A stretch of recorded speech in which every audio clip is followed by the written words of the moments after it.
Yeah, hold on. This is perfect. Save it. Every minute is precious. I've never met anyone that was raised by Playboy. Yeah. No. Well, you haven't seen Matt's family.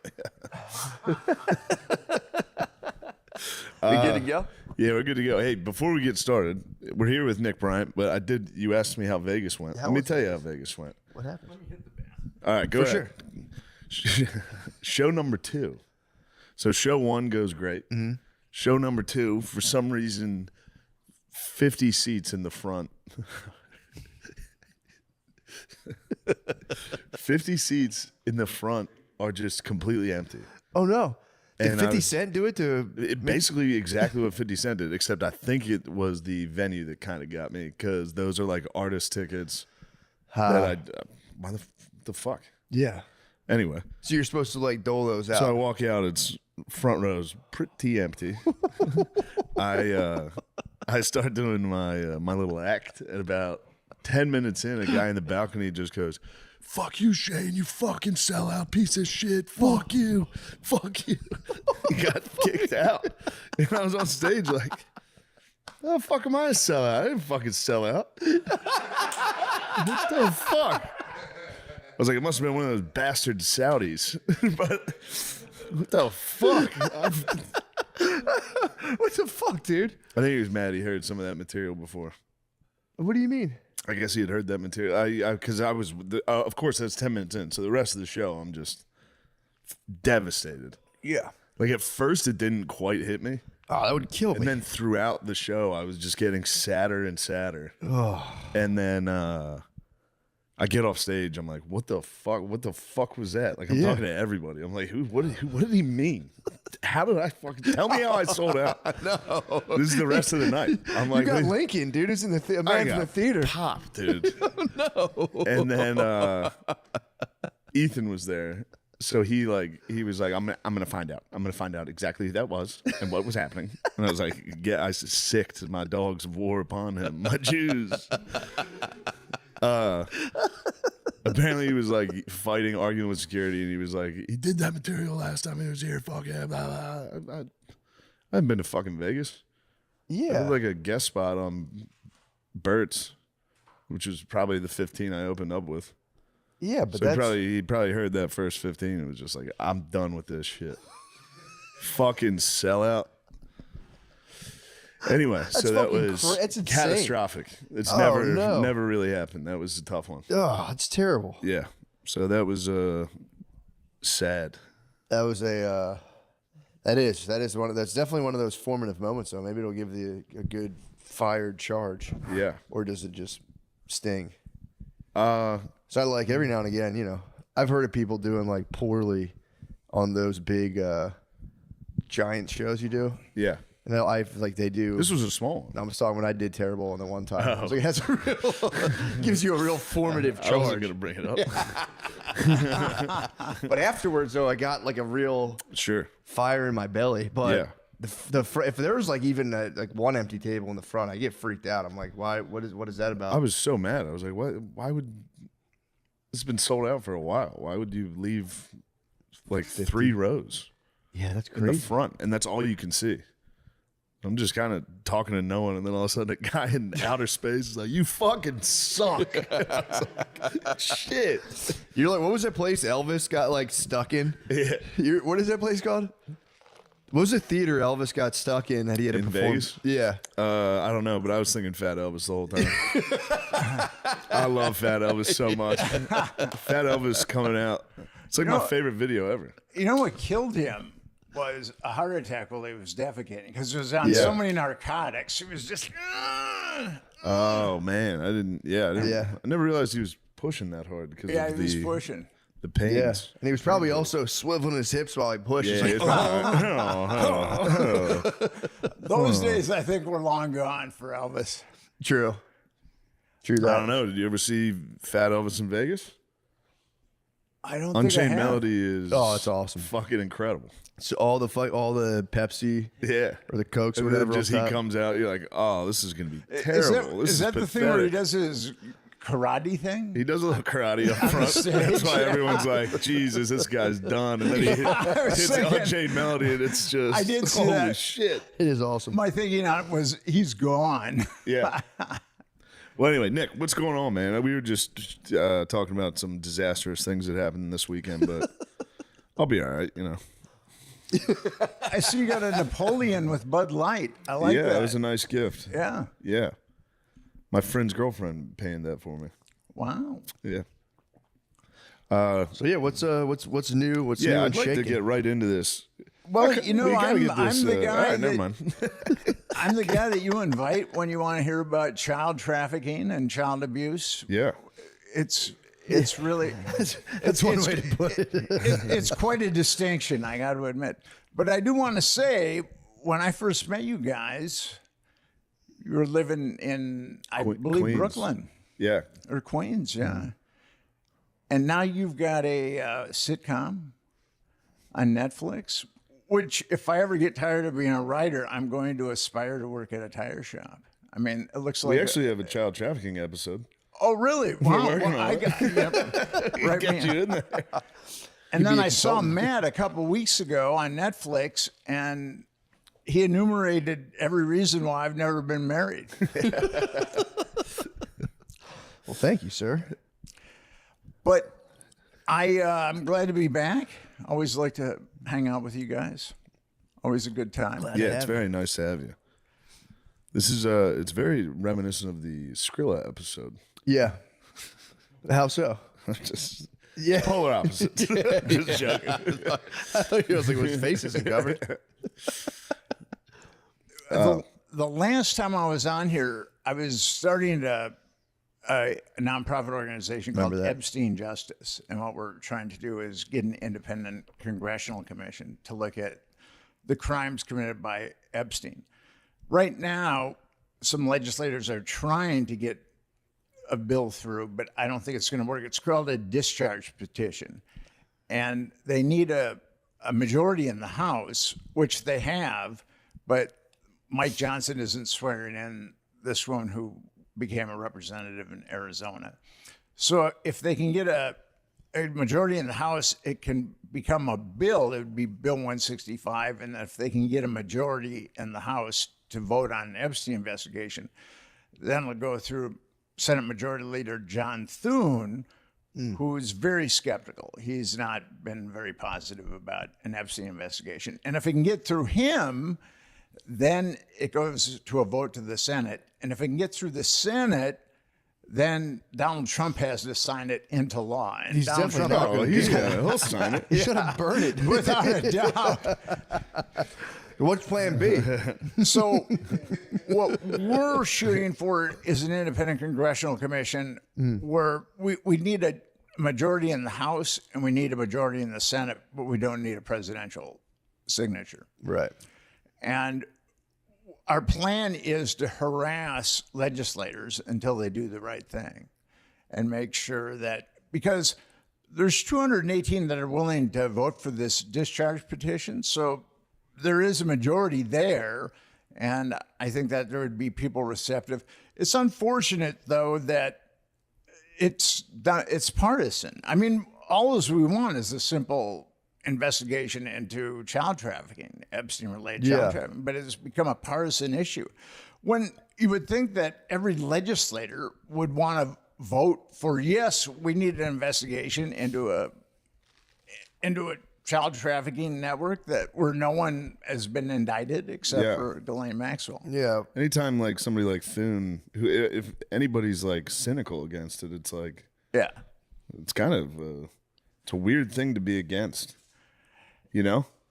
Thune, I mean, I look at all these guys that are against Yeah. it. And I mean, it's really weird. It's weird to be against that. that we have congressmen and congresswomen that vote against an investigation into child trafficking. When you think about that, Yeah, it's Yeah. crazy. Well, it's also is the thing I'm always confused about. Like, are there really like Epstein papers? Like, I find it hard to believe there's like a giant stack of papers that has a bunch of information about like high power sex offenders that's just sitting in a safe right now that people are like, no, you can't see that. Wouldn't they destroy that?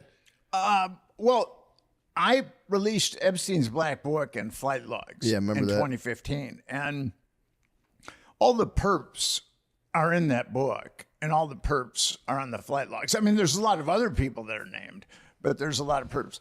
And the day after Epstein was arrested, the FBI opened up his safe. And his safe contained Oh, there you go. discs and discs and discs of underage girls. Dang. And also, there were hard drives that were taken too.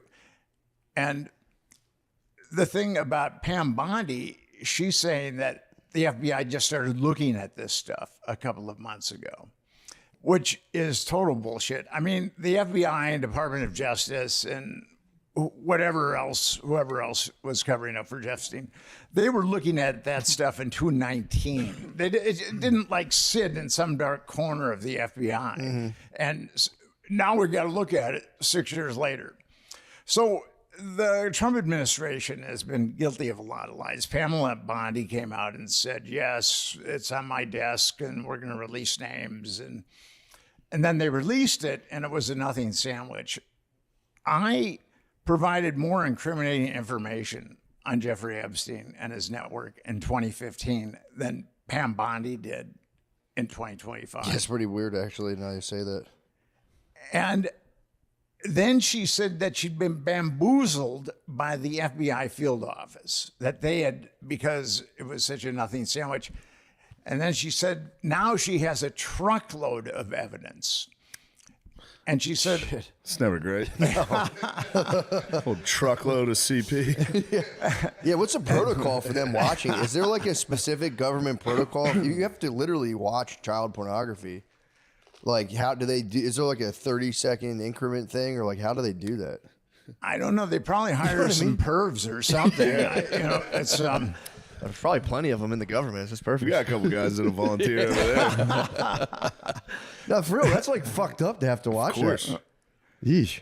so Yeah, it's like life altering. Yeah. Yeah. Pam Bondi then said, she keeps digging herself into a deeper and deeper hole. She said, only matters related to national security would be redacted.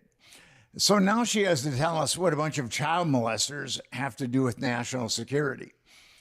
And then ultimately they put out a memo that no one signed that said that there were 300 gigabytes impounded from Jeffrey Epstein, that there are over 1,000 victims, and that Jeffrey Epstein just downloaded these thousands of hours of pornography from the internet, and he molested over 1,000 victims without any help except from Ghislaine Maxwell.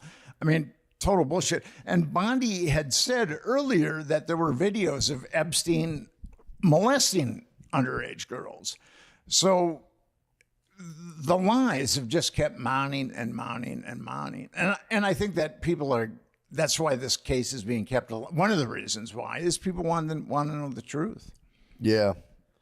Yeah, well, it's also just disappointing because that's like the one thing, because like with the shutdown and everything, it's like they're bickering over this and that, but definitely having sex with children, you'd think they'd kind of pop the mask off and like, all right, we'll get to the bottom of this one. If they're punting that around, it's like, man, these guys really will lie about anything. Sad. Yeah. It really shows how degenerate Yeah. our government is. And then Mike Johnson, who's the House Majority Speaker, he said that, and this is really bizarre, he adjourned the House early so it couldn't vote on Massey's discharge bill, which would have had the representatives vote on whether or not there should be an Epstein investigation. And then we found out that he had an app on his phone called Covenant Eye. Yeah. And his son also has Covenant Eye, so they can monitor each other's consumption of pornography. Yeah. That's our Speaker of the House. And at least he wasn't there, probably. That's fair. Or maybe that's where was he? Changes that could cut both ways. Yeah, true. get back from the trip, be like, look, son, we're going to start cracking down on this whole thing here. Yeah, it's time to make some changes. And then God. he told an unbelievable lie that Donald Trump was an informant. He was a man on the inside. The FBI spying on Epstein. And that was such an egregious lie that he had to walk it back. So, Hold on, he claimed Donald Trump was there as like a secret high-level informant. yeah, as an informant. 00 Trump was down there Yeah, he's down on there. the massage table. Yeah. And now he's not opening up the House, so that discharge petition cannot be voted on. I mean, but even if that discharge petition makes it through the House and makes it through John Thune and makes it through the Senate, it's never going to make it through Trump. Yeah. I mean, but we have a president, and I don't have Trump derangement syndrome, but we do have a president that's committed to not making sure that there's an investigation into a bunch of child molesters. Would you say there's a chance that Trump is trying to hide that investigation because he knows the people that would release it would use him as, like, they would maybe insert him more than he was into it? You know what I mean? Yeah. Like, they might weaponize it against him if you let the Democrats lead the investigation. It's And now that's just, I'm just playing. No, that's entirely possible. Yeah. I think what Trump is hiding, Trump might be involved. I mean, with Epstein, people pretty much knew what he.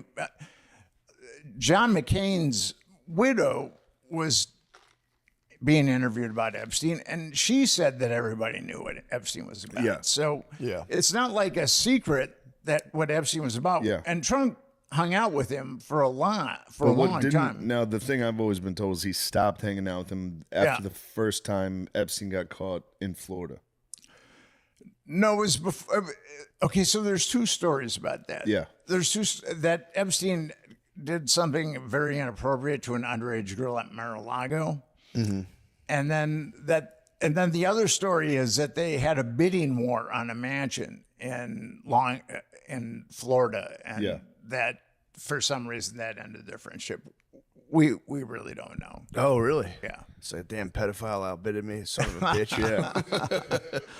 Yeah, because didn't Bill Gates still hang out with him after he got busted for, because he got like busted on record for pedophilia. Yeah, in Florida. Then In 2007. Yeah. Okay, so the cover story is that Bill Gates was hanging out with Jeffrey Epstein in 2011. But there's an article by the Evening Standard, a UK paper, that talks about them doing business in the 1990s. Okay. So we have no idea of how long Bill Gates has been hanging out with Jeffrey Epstein. Got you. I would say the big thing for me is who's hanging out with him after he got busted in 2007. Was that the first time Epstein got busted for Yeah. underage stuff? Yeah. That would be, to me, a pretty important marker as to who's still hanging out with him after that. Well, John Burns, the head of the CIA, hung out with Jeffrey Epstein. Another undercover agent, son of a bitch. Who's not a spy? in I this? think Bill Gates' wife came out and said he was chilling this- with Epstein after he got indicted. Was this all just to capture Chris Tucker? Was this all just to bring down Tucker? Just take down Hawkins, man. They had That to take damn down Chris Hawkins. Tucker. Yeah.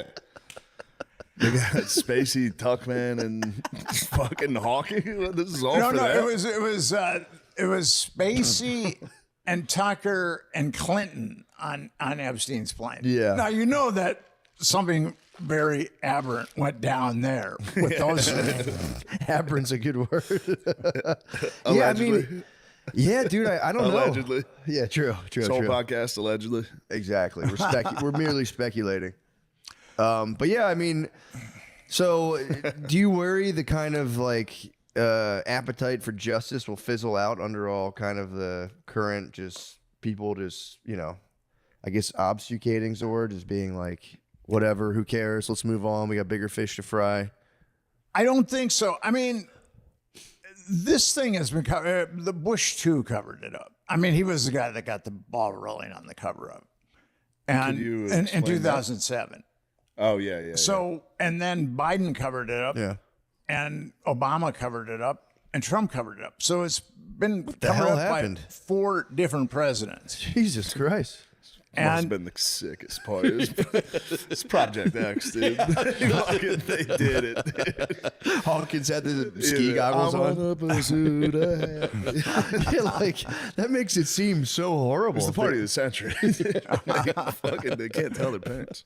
No. I mean, that's so damning. If every single 4 presidents. yeah, Where Trump got himself into trouble is he said he'd be transparent about it. yeah, Yeah. I know. And Epstein is a Pandora's box. Once you open that, once Pandora's box is opened, the curse comes out. Yeah. And Trump thought that, I believe that Trump thought he could open it ever so slightly and slam it shut. But as soon as he opened it, the curse came out. Yeah. And he is hemorrhaging MAGA because of this issue. There's a lot of MAGA people that have just, the Trump administration and Mike Johnson have just been filled with so much bullshit that they've completely embarked on a different path than Donald Trump. I mean, they've jumped ship. Would you say that the Epstein thing seems like a Mossad and CIA? Is it like joint to you, or is it just Mossad? Or It's entirely possible. People say it's just Mossad, and I can't imagine the Mossad compromising American politicians on American soil without the CIA getting a cut. Yeah. I look at the Mossad and the CIA, at least the dark side of the Mossad. It's like the Gambino and the Genovese crime family. I mean, they're both engaged in the same criminality, and they work together instead of working against each other. And Virginia Giuffre, her memoir came out a couple of days ago, and she talked about a prime minister that beat her up, and that was really vicious with her. And I knew Virginia. I got to know her pretty fucking well. Angela Merkel? It's Virginia told me that it was a Hood Barak. Fucking Merkel. Sorry, Merkel got in there. That's terrible. Laid the lumber, allegedly. No, it was. It was a Hood Barak, the prime okay. minister. Whoa, okay. I was going to say, why didn't she name him? She just said prime minister in her book, but she told me That's that, Turkey, Oh right? shit! that it was a Hood Barak. Is that Turkey? No, he was the prime minister of Israel. Oh, jeez. And he was also head of Israeli intelligence at one point, too. Yikes! So that's how high this goes. It goes to the former prime minister of Israel, and it goes very, very high in American politics, too. Jesus Christ! Yeah, we're not going to get that. Yeah, They're not going to tell us that. they're going to need like a Snowden type figure.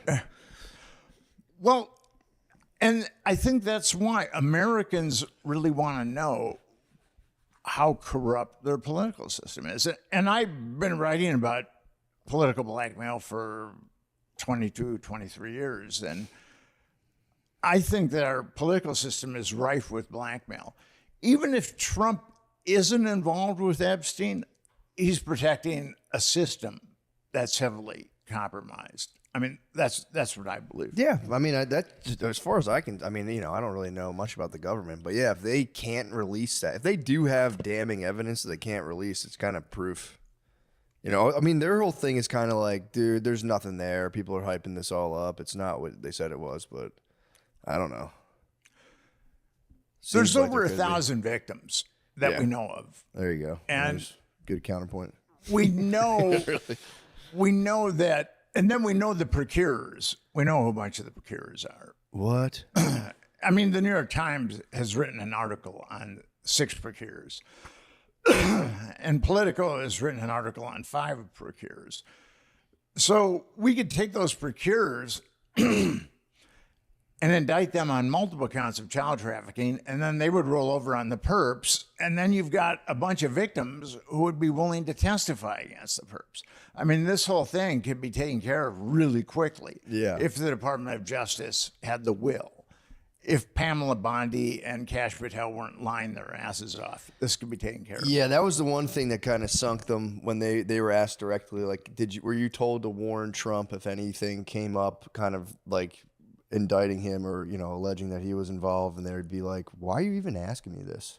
which is kind of Yeah. like, dude, it's a yes or no, man. Just say yes, but yeah. But that's also the thing where it's like I'm not defending Trump again, but it's like there's an idea where he could be like the intelligence communities have been trying to get him. yes, Some parts of the intelligence community have been trying to get him for a while. for sure. It's like who knows under the last. Yeah, If they like slid some fucking names in there of like, well, Trump did this also. You just add it to the fucking file. Yeah. And then when he's like, I'm gonna release it, and he opens it, and it's like, oh shit, they said yeah, I did a bunch they got of shit. me. The letter. I don't know. What do you think about the letter? No, true. That But letter. he was obviously, he was boys with him. Who knows? Yeah, exactly. But say the letter's not real. That would have scared me. If I was the president and they came up with a thing, being like, "Yo, this guy wrote this," I'd be like, "Fuck." Now, this. you guys think a letter is real? I don't know. I honestly don't know. I have a hard time believing Okay. that Rupert Murdoch would have published it without vetting it.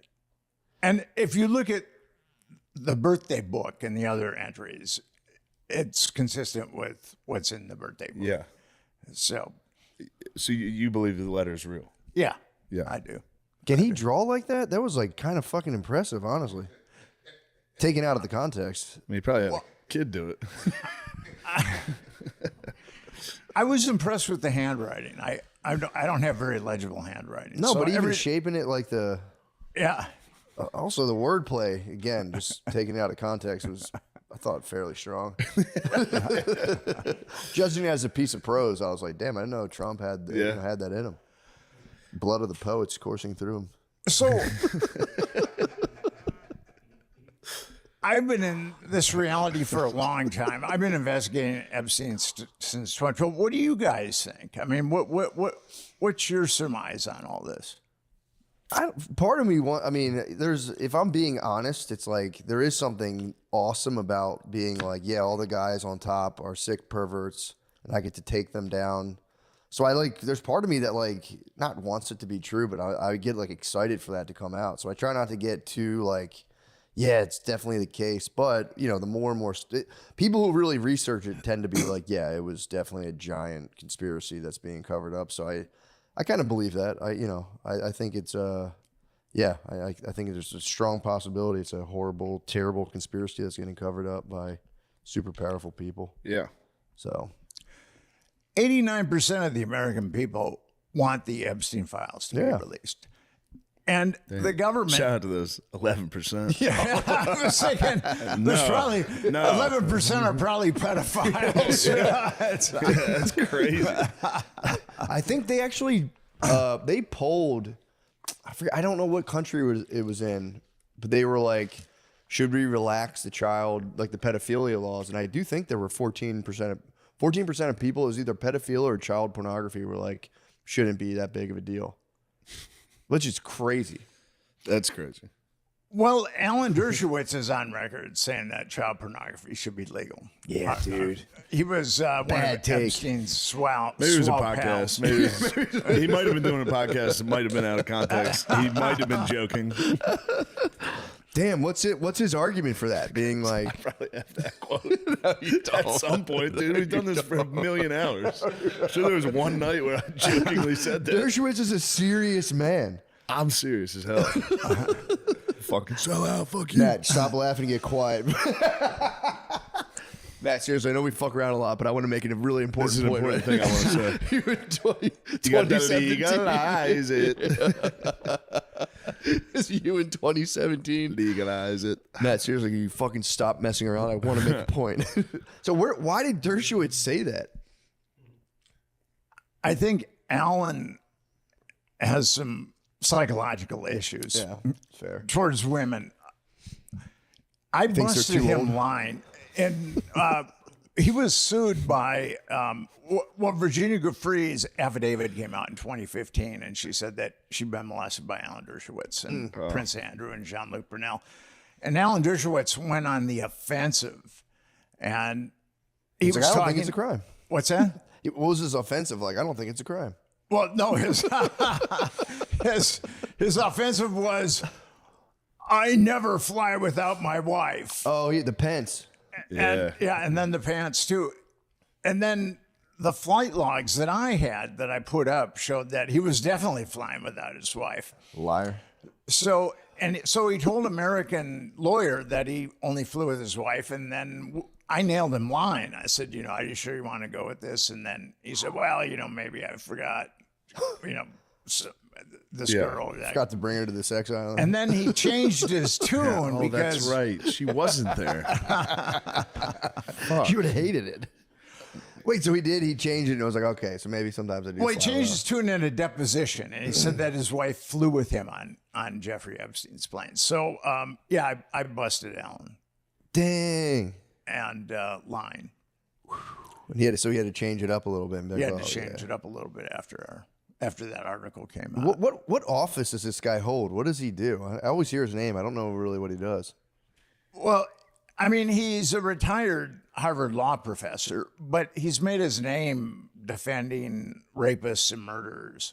Jesus. Like Mike Tyson and O.J. Simpson. And he's got a long list of malignant types that he's defended. Okay. Klaus von Bülow. That's the thing, is trying to show innocence to the most guilty, malignant people on the face of the earth. That seems to be the thing. So, how'd you get into all this? What got you kind of, seems to be like a crazy thing to kind of buckle down into. How'd you get into this? I had a difficult childhood, and that's kind of the reason why. I have a lot. Before I even got into writing about this really weird shit, I had written a lot about children's issues. And my mom was a Playboy bunny, and I never knew my father. I was born in Minneapolis, and then we moved to Chicago where she was a bunny, and then we moved in with another bunny. Whoa. So when I was a kid, I was raised by bunnies. And Freud's Oedipus complex. Oh, let's get into it. Yeah. You're in the hutch. Freud's Oedipus complex has been largely dismissed, but I really like carrots. I ate a lot of carrots, so I don't know what. So it was just bunnies. So what would Freud say about it? Because there's supposed to be the fear of the father castrating you. You had no fear of the castration. I didn't meet my dad till I was 16. Oh, yeah. So it was, it's kind of funny. My mom told me how bad my dad was. Yeah. My grandmother told me how bad my dad was. My uncles told me how bad my dad was. And then when I met him, he was much worse. No. Oh, shit. I thought he was going to be the man. Yeah. Sounds like he's the man, dude. So probably jealous you're hanging out with bunnies. You're really fucking pumped. Well, it was a good gig as a kid to hang out with bunnies. I mean, there wasn't anybody to play with.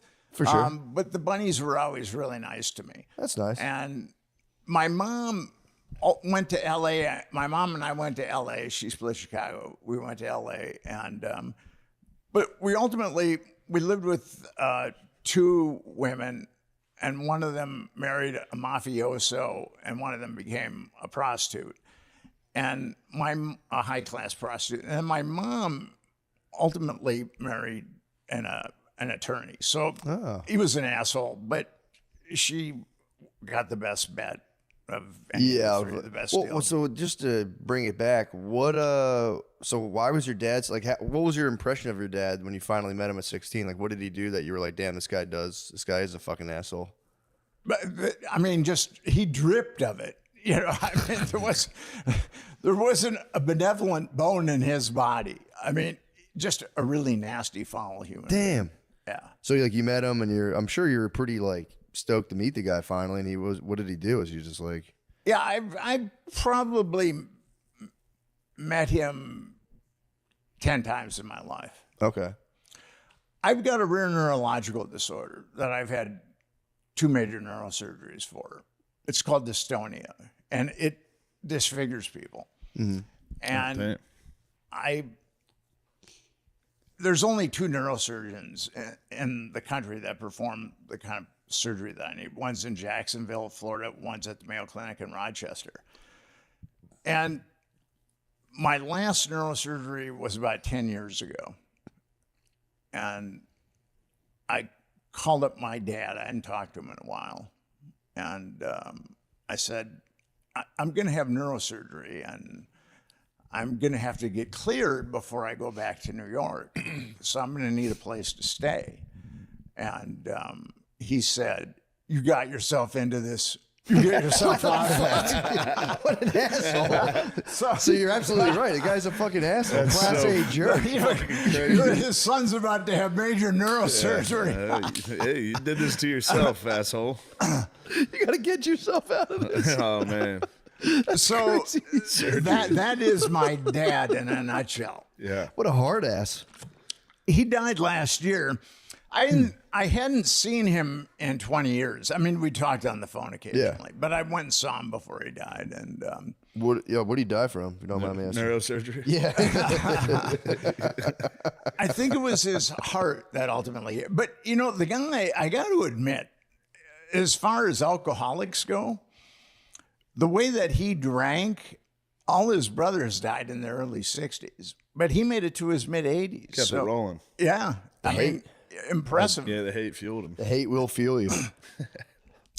So my mom Damn, he and probably doesn't even remember that phone call for the. He was probably hammered. Like, you know what? You got yourself into this. Fucking get out of it. He was probably always like, "What the fuck is my son's problem? Why this guy's so mad at me?" That's a fair point. well, actually, he did get mad at me, and he told his wife that, you know, if I called, he didn't want to talk to me anymore. Okay. So Well, I'm you just really can't sorry beat about that. unconditional paternal love like that. Yeah, yeah. True. So my mom ultimately married this corporate lawyer, and he was a very violent guy. All the women on my mom's side of the family marry violent assholes or drunk assholes. And he was pretty violent towards me, and my mom was cool with it. And after one kind of particularly nasty beating I took in the living room, I ran away. I was 12. Damn. And I'm really glad that I didn't get that far when I was 12 years old, because a lot of bad things can happen to 12-year-olds. Yeah. And then I was sent to, it was a military school. It was, I was in 8th grade. I was 13, so it wasn't quite, it was St. James Shattuck. Shattuck was the military part. St. James was the, when you got into 9th grade, you went into Shattuck. But it was the same kind of hazing. It was brutal. It was really violent. The first 2 books that we read were the Bible and Lord of the Flies. I mean, that was how that place indoctrinated. And it was really violent. I was a good student. I was a good athlete.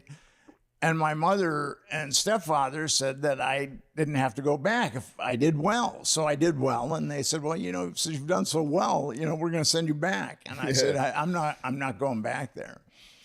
And they said, well, you know, you got to go back. And I said, no, I'm not going back. And they said, well, we'll put you in foster care. And by this time I hadn't done anything, you know. Jesus, man.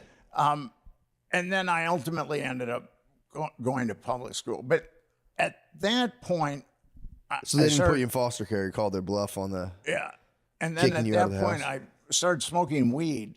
Sick. And I went from like a straight A student to failing classes. I mean, it was, Yeah, And that's damn, the weed was like 2% THC back then. No, weed's a perfect gateway into Epstein.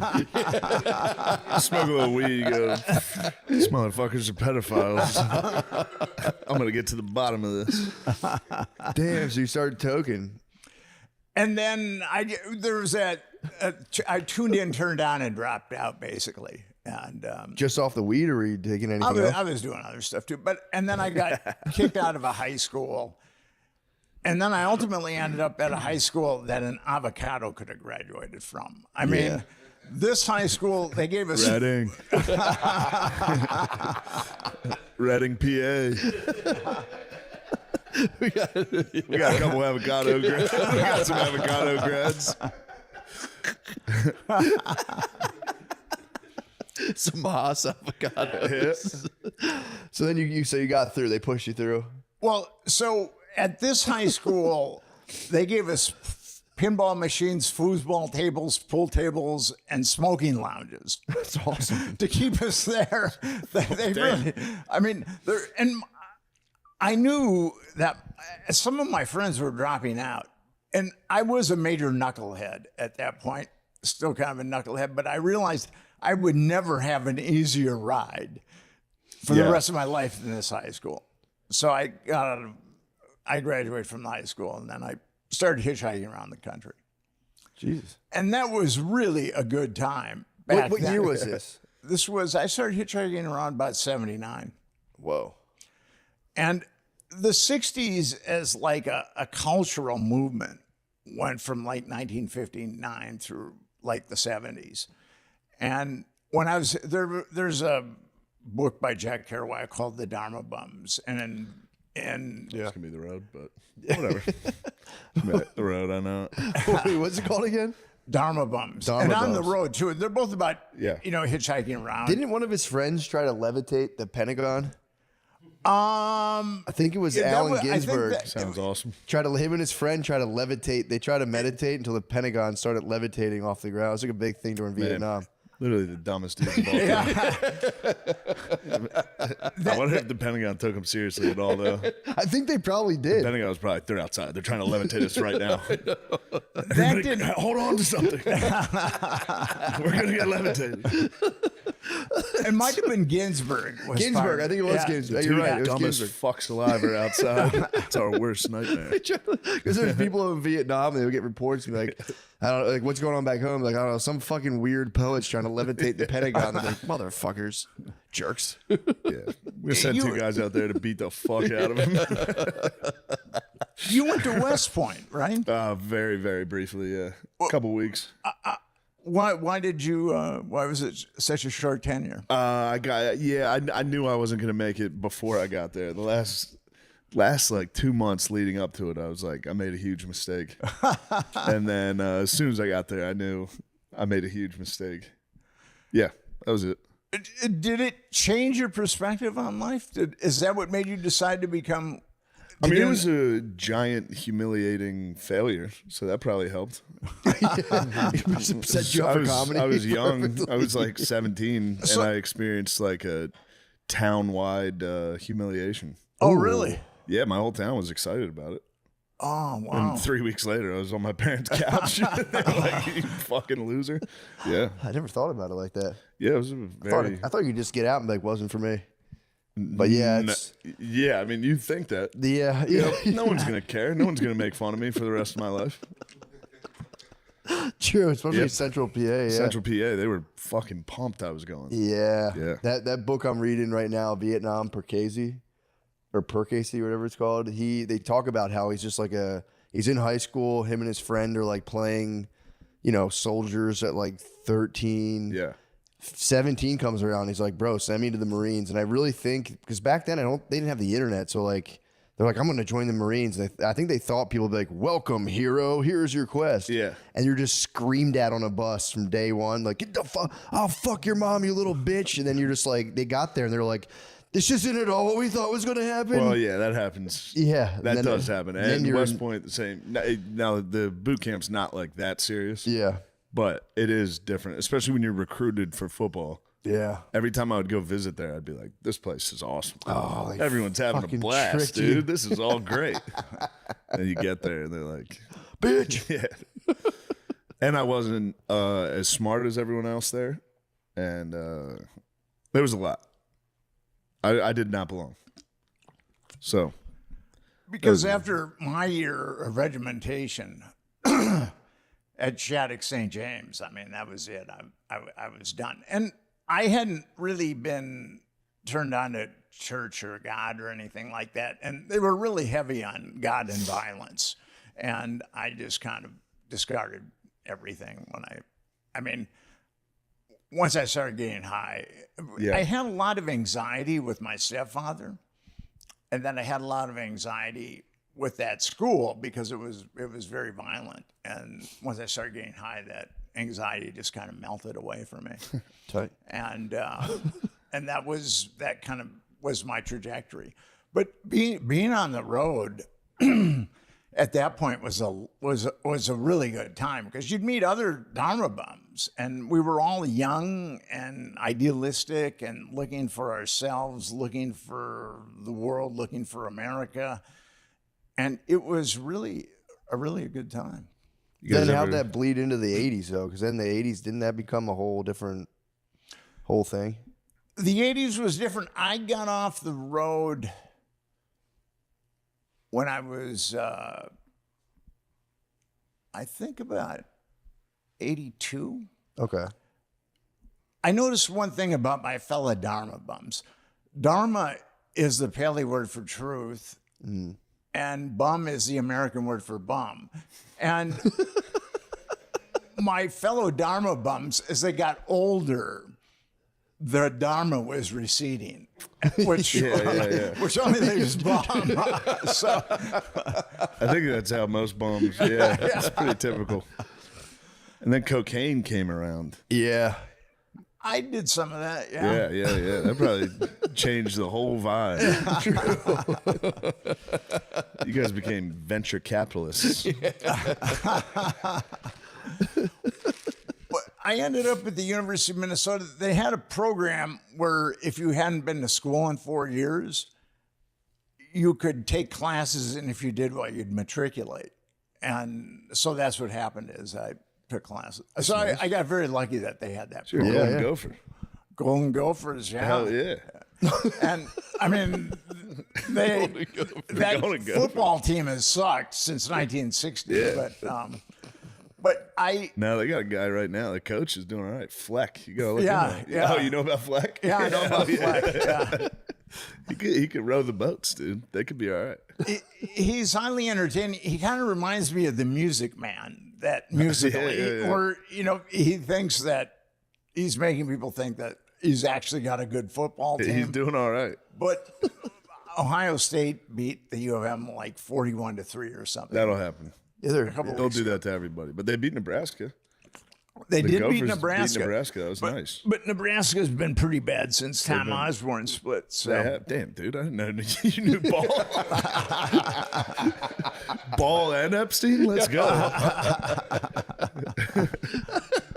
This is the Golden Gophers breakout combo. So nice, man. I love this. So you went to college. You're back. I took philosophy class. I liked philosophy classes. Had it been not for philosophy class, I don't think I would have been able to make it through college. But I majored in philosophy. Well, actually, it was kind of a rigorous major. It was philosophy and hallucinogenics. Sick. And Damn. and which left me very confused. Now you have Matt's attention. True. You might be a master manipulator. Yeah, dude, you're Mossad. Yeah, that will get you. But I love to this day, I still love philosophy. I mean, I started reading philosophy when I was like 15, so Eastern philosophy. And I think that I took one journalism class, and I thought it was the most boring thing I'd ever encountered in my life. Because I was thinking about journalism, but I took that one class, and I said I could never do journalism. Good for you. Little did you know. Well, I ultimately was hired by the University of University of Minnesota Medical School to write academic papers on things that had to do with ethics, and that was a good gig. I did it for about 5 years, and it paid really well. I mean, because you've got a philosophy degree, they're going to do that or teach or drive a cab, one or the other. And I liked doing that. I kind of was, my colleagues were, the hypocrisy was kind of getting to me. And I realized that I'm a hypocrite. We're all hypocrites. But my colleagues didn't realize their hypocrisy. So I felt like I was a superior hypocrite than them. Yeah. And when you start thinking that you're a superior hypocrite, they kind of push you out there. Yeah. But something happened. I had started to moonlight as a journalist. And there was this woman who she ran an organization that helped prostitutes get off the street. And she was a little crazy, but she's saying that there's a serial killer killing prostitutes. And the Minneapolis police, St. Paul police denied it. Not in Minnesota. Not in Minnesota, yeah. Nice, the nice Midwest. Yeah, And so I went to the State Bureau of, I think it's something, they gave me a readout of the age, the sex, and the way someone died. And then I went to the databases for the Minneapolis newspaper and St. Paul newspaper, and I compiled a list of 38 women who had been stabbed, strangled, or beaten to death in like the previous 8 years. And it was pretty damning. And I went to and most of them were prostitutes. And I went to the cops and I said, "You still want to see it? There's no serial killer." Yeah. And I went to the Minneapolis police, and I went to the St. Paul police. And then the article got published, and actually a task force was formed to catch this guy. They never caught him. I think there might have been up to 3 of them, but anyway, they were never caught.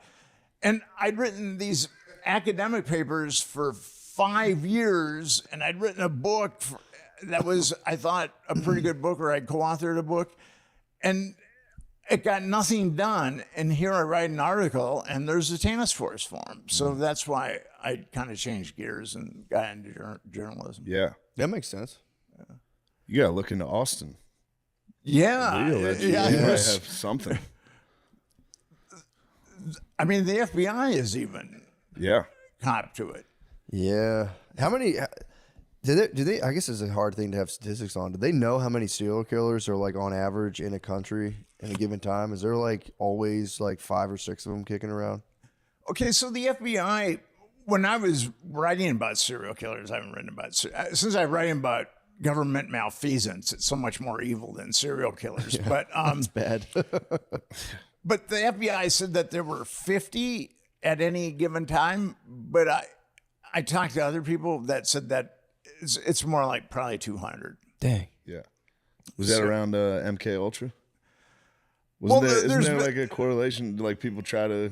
There's a really good book written by a guy named Dave McGowan, and he showed that a number of serial killers were either like in the Phoenix program, which was in Vietnam, or they'd been somehow entangled with the government. Some had been.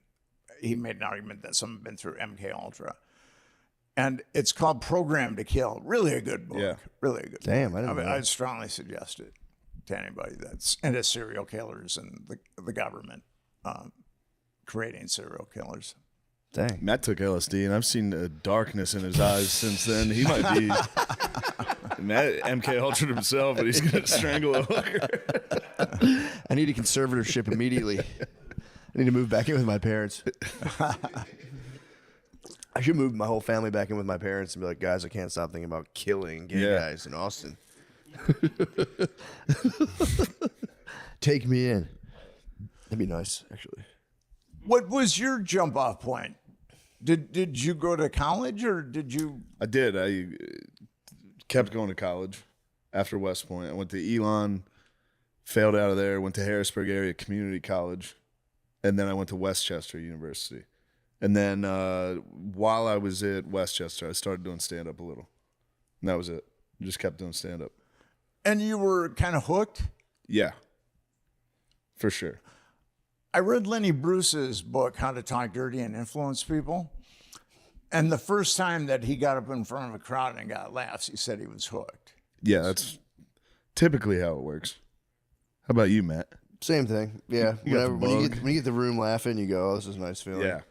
And then you bomb and you go, I fucking hate myself. And then they laugh. Especially outside of that, when the rest of your life you're a giant loser. Yeah.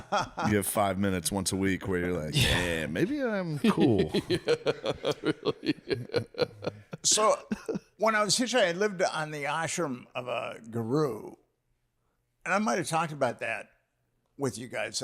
When I got there, I was really influenced by Eastern philosophy, the Beatles, Maharishi Mahesh Yogi, all that Dharma bums, all that stuff. And I went and lived with on the ashram with this Indian guru, and I was learning meditation and yoga. And one day I was talking to the guru, and I could have sworn I smelled cigarettes on his breath. Now, he was an enlightened being, a celibate. He was like our conduit to God. And I went to one of the people on the ashram, who I'd eventually call the pod people. I went to one of the pods, and I said, I could have swore I smelled cigarettes on Swami's breath. That couldn't be possible, could it? And he goes, well, here's the thing with that. He has to have one vice to keep him tethered to this plane of reality, so he can teach us. And I went, oh, okay. And I bet you he has 2 vices. I bet you there's another vice coming, and it's fucking all the women. yes, that was the second one. Yeah, of and course. That's best case scenario. Every single time. Yeah, Yeah, oh, yeah. Well, yeah, there could be a third. And then the third one was Guys' butts too.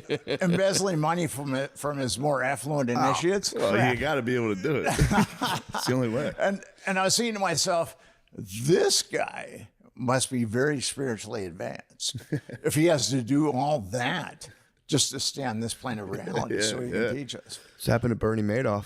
He was just trying to stay down in this realm. And then I got kicked out of there, and then I hitchhiked to New York, and where I stayed for a while, and then I hitchhiked around a little bit. I ended up in Arkansas with some hillbillies. I lived with some hillbillies, and they were, in Pulp Fiction, Zed and his buddy in the cellar. Oh, no. They kind of remind me of Zed and his buddy. And they liked me, though. I was a novelty, the Yankees. So I lived with them for a while, and I worked on a road crew. We were building a highway. We were getting paid $3.50 an hour, which was really hard work. And then they were kind of getting tired of me. And they had a lot of guns, and I didn't want to be a mound in the backyard. So I eventually hitchhiked around, and then I hitchhiked to L.A. So did you meet them hitchhiking, or did you just kind of like wander into there? How do you kind of fall in with a bunch of hillbillies in Arkansas? They pick you up hitchhiking. Really? Yeah, and that's the way it was back then. I mean, people would pick you up hitchhiking, and you could. Sometimes they'd put you up for a night. Sometimes they'd put you up for. It all depends. I was a good guy to party with. I was fun. I'm not going to rip anybody off. Yeah. I didn't have any psychopathic inclinations. So people were pretty generous to me when I was hitchhiking around. And then I ultimately ended up in L.A., where I tried stand-up comedy. Oh, Yeah, nice. you were saying that. And I would get loaded and then do the amateur night at the Comedy Store and at the Improv. And it wasn't. Sometimes I was successful, sometimes I wasn't. Yeah, that can happen. Yeah. But I thought it was tough because at that point in my life, I did not have the self-esteem to handle bombing. And I think it takes a certain amount of self-esteem to handle bombing or self-delusion or something. I would say more delusion. Yeah, delusion. Not a lot of steam going on. And maybe a lack of self-esteem, Yeah. like a complete zero self-esteem, and just be like, yeah, I know. After you bomb, you go, yeah, of course, I suck. Yeah, I get done and be like, those fools don't know anything. Yeah, you can also hit that a lot, for sure. No, it's always, I suck. Yeah. How long did it take you guys to get to the point where you felt pretty comfortable on stage? I don't know. I at least, even just like pretty comfortable is like 14 years to where you're not like completely like, this sucks. I was just in Buffalo this weekend, and I was pretty chill. I was back there like pretty confident. And I like thought back to, I think just like maybe 2 years ago, 3 max, when I did that place the first time. And I was like an absolute nervous wreck the entire week. I like remember it vividly. I had brought my wife, and I had a baby at the time. And I remember just like, didn't talk to her the whole time. I was like completely out of my head with nerves. I'd be in the green room like, this is wrong. I shouldn't be here. Like completely I harsh still on get myself. that. Yeah. I get that all the time. Yeah, but this was like, maybe, I don't know. I'd be like, I was just on edge completely. Yeah. Yeah, this is it's not that bad anymore. But I was like, man, I was kind of happy about it. I'm like, damn, I don't know, I've made some progress on some weird metric inside, but yeah, Were I remember. you nervous when you did the Netflix Yeah, show? yeah, I was pretty nervous. Yeah, that was a bad feeling to see like 30-something people there to like film it, and you go, oh fuck, I'm the subject of this thing. You go, this is a mistake. That's uncomfortable. Yeah. I can only imagine. Where'd you get that cup? My friend. Thing's awesome. Yeah, it's pretty sick. She's Jamaican too, so it kind of makes it count a little That's more. awesome. She's Jamaican? Yeah, it's my wife's friend. You guys are sharing gifts? It's my wife's friend. She gifted me this coffee mug. Real bad man. 23. Real bad man. She gave me the cup. He said, it wasn't me. And you've got this sitcom. Is it One day. easy Maybe to one day. interact with other actors? Or, Most of the people on the show are just our friends okay. from Philly. Yeah, it's very easy. It's very low pressure.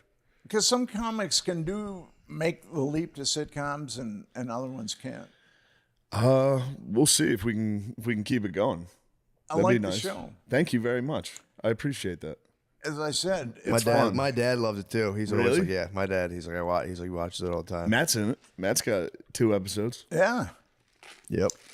I've been What? typecasted. I'm just a cop. He's a cop. Dude, I've been asked to do a cop too. I'm totally typecasted. Really? Just cops for I mean, me. if you dude. get that crew cut, you're fully a fucking cop. You're fully a cop. I've only had one other person ask. You guys have become stars since I was first on the show, and I've just become old and grizzled. You know, it's I'm getting pretty grizzled You're too. dealing with some pretty heavy stuff. Yeah, true. Need to hit Take it the out. road. Hit the road again. it does. I mean, that reality is so dark. To tell you the truth, I don't really know how it. When I first came across it in Omaha, and I saw how many kids had been destroyed and how it had been covered up, I just said, these fuckers are going to have to kill me to stop me. This is just too easy. Yeah. Yeah.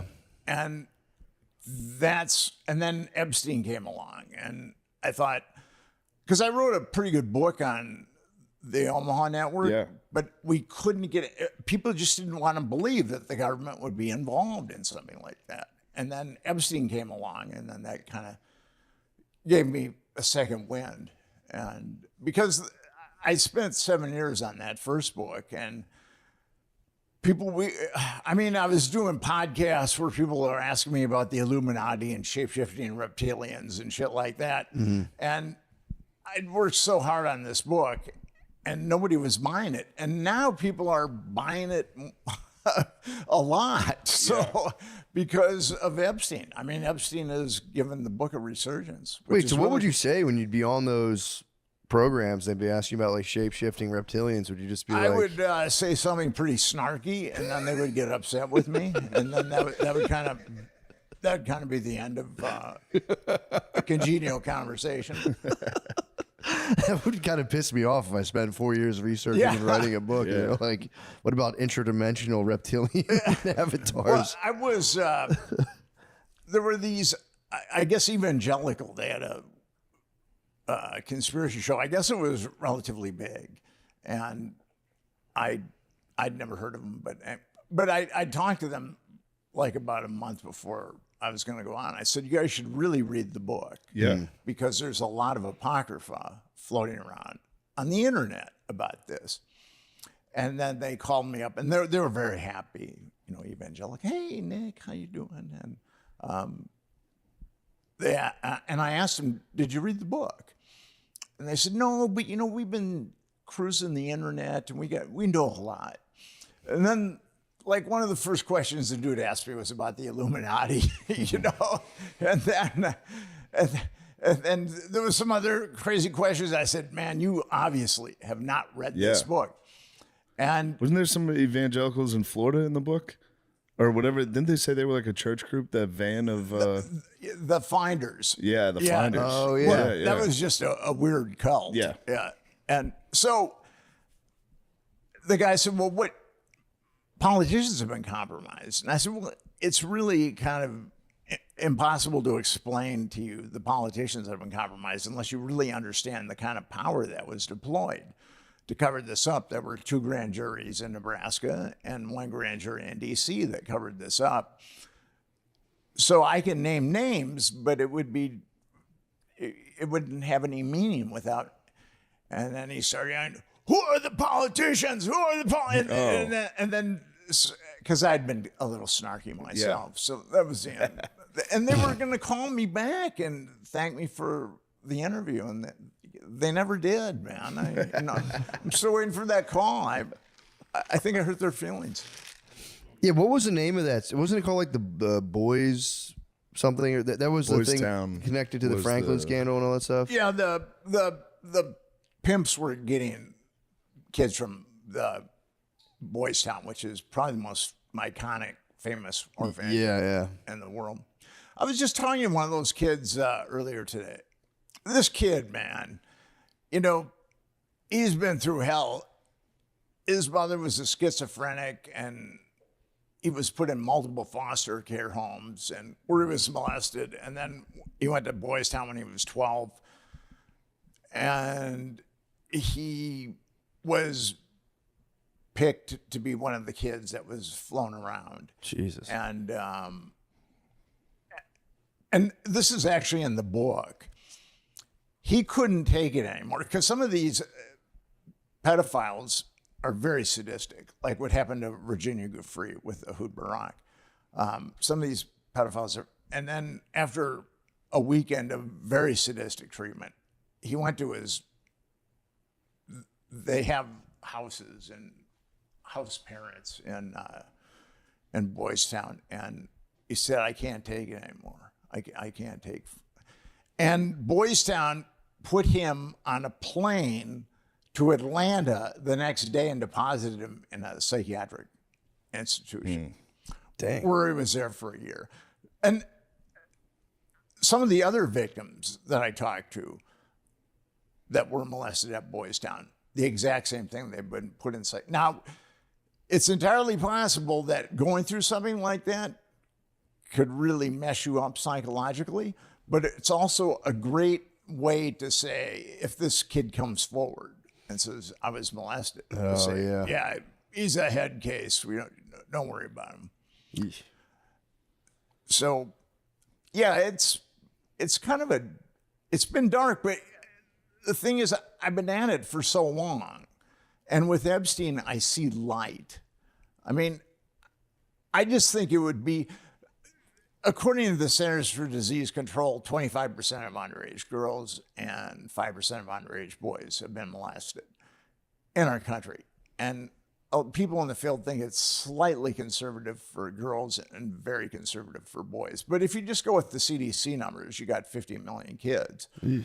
So I think that for us to put even a dent in that, it'd be good if the government didn't aid and abet child trafficking. Yeah. So I think that that's the first step in kind of cleaning up our society. We'll never get rid of it, but we can definitely take a first step by making sure that the government doesn't facilitate it anymore. That is a fucked up statistic, man. When you get into how high that is, that's terrible. I mean, if you could take one thing out of society, if you could take child molestation out of society, the prisons wouldn't be filled, the psychiatric hospitals wouldn't be filled. A lot of people in those types of institutions have been molested as kids. Jesus Christ. And I'm really fortunate. There was emotional, verbal, and physical abuse, but I was never sexually abused. When I started hitchhiking around as a kid, though, I started hitchhiking not interstate, but just around Minneapolis when I was like 15 years old. And I'd get picked up by guys that would hit on me occasionally. And, I'd just say, stop the car. Pull over. I got to pee. Just sprint. Damn. So, but And like I said, when I was 12, when I ran away the first time, I mean, I would have been susceptible to something like that. By the time I was 15, I was just too cynical and angry Yeah, to be subjected to something like that. for sure. Damn, that's fucking bullshit. I gotta go back to, I think, was it in the Franklin scandal? Was Clarence Thomas at a party in D.C.? Clarence is a perv. All right. Interesting. Interesting. Yeah, hold on. But the point was, there's people you could get invited to these parties. Yeah. And now you're just on this fucking list. But with And you're like, damn, I thought fucking Clarence Thomas was there. I thought this was above board. You know what I mean? Or like, Clarence isn't above board. I don't know much about it. Yeah. Yeah. What do you mean by that? Okay, so Anita Hill, there was Oh, yeah, I that remember she said against Anita Hill. Now there were 7 women that were ready to testify against Thomas, and actually there was one that had been subpoenaed. Her name was Angela Wright, and she was going to back up Anita Hill, and then Biden lifted her subpoena, and Biden said that he lifted her subpoena because she asked for it to be lifted. And she said that that's not the case, that he was lying, that she wanted to testify. So Thomas had done this to a number of women. There was a book called Strange Justice. It was written by a former, I think, New York Times or New York reporter named Jane Mayer. And there was also, Thomas was talking to Anita Hill about porn stars too. I don't know if you remember that, but he lived right around the corner from a video store, and that's where he spent most of his time, is in the adult section. So What? How do you know that? because Jane Mayer, Someone hold bumped on a into him. second. You bumped into him. Hold on a second. That could happen to anybody. At least it was the fucking adult section. True. but you're not a Supreme Court justice. So. True. Yeah, and also, that was, God, that must have been crazy having to go in there. Just your regular Blockbuster, turn the corner, get the porn in front of everybody. Yeah. I remember poking my head behind the curtains as a boy and being like, one day it'll all I'm be gonna get mine. in there. No idea it'd be all on my phone. I was like, just let me in there, please. He was head of the Equal Opportunity Commission at that point. So he was pretty much incognito. But Gotcha. Thomas, Wait, so how'd you know he was always in the section, though? what's that? How'd you know he was? Because she interviewed someone who owned that store. Oh, And said that damn. he was always Yeah. that's where his first stop was. Probably his only stop, I think. That stinks, dude. And that dude makes decisions that affect every American. Yeah. And his wife is crazy too. I mean, his wife He's is. probably driving her nuts. I think she might have been driven nuts before, but she called up Anita Hill, saying that Anita Hill should recant her accusations towards her husband, which I thought was kind of interesting. Yeah. Kind of like Hillary. Kind of like Hillary. Yeah, Hillary made some calls, didn't she? I think Hillary's probably made a lot of calls. Yeah. Well, it's exciting. Yeah. That's pretty wild. See. I had no idea. I always thought it was truly a thing concocted to like take the guy down. I was raised on that too. Yeah. That Anita Hill was kind of a witch hunt type thing. No, there were a bunch of women. What about Kavanaugh? Do you have any insight into that? Do you think? Because that's how it got framed to me. It was like they did it to Thomas, they did it to Kavanaugh. So with Kavanaugh, I was on Twitter and some guy said, "Well, that woman lacks credibility," and I said, "Well, which woman?" Because there's been other women that have come out and talked about Kavanaugh, but it makes sense. I mean, people that are susceptible to being compromised, it can really enhance their career, and I think that, I mean, I see that all the time. True. Yeah. Do you That's how think me and Matt got big. What's that? That's how me and Matt got big. Yeah. Luckily, we only had to do stuff with each other. So. Yeah, we just You said to kiss in front of Clarence Thomas. We had to make out in front of the Supreme Court. Yeah, I wonder too. Just playing devil's advocate. Do you ever think there's a way to weaponize kind of victims against political opponents? Because I always wonder about that too. That's entirely impossible. But because the same people weaponizing child sex, you don't think they can be like, let's just send a woman out there that says this happened? Yeah, that's entirely possible. It looks like there's no, depth they won't go to. It's rare though. He's a retired judge. His name is Patrick Schultz. He represented various Catholic dioceses in 500 sexual abuse cases. Jeez. And he was interviewed by the New York Times, and he felt like of the 500 cases that he'd litigated, that less than 10 were lying. So it's very rare. I mean, I'm not saying it doesn't happen. For sure, I hear what I you're mean, saying. if you're going to come out and say such and such molested me, the amount of fire that's going to be pointed at you is really intense. So I can see why. There's all kinds of victims that will never open their mouths. And that's the other thing with Epstein. If Epstein gets covered up, those 50 million Americans that have been molested as minors, I mean, they're going to think that they have no hope for justice at all. Yeah. That they've got no voice.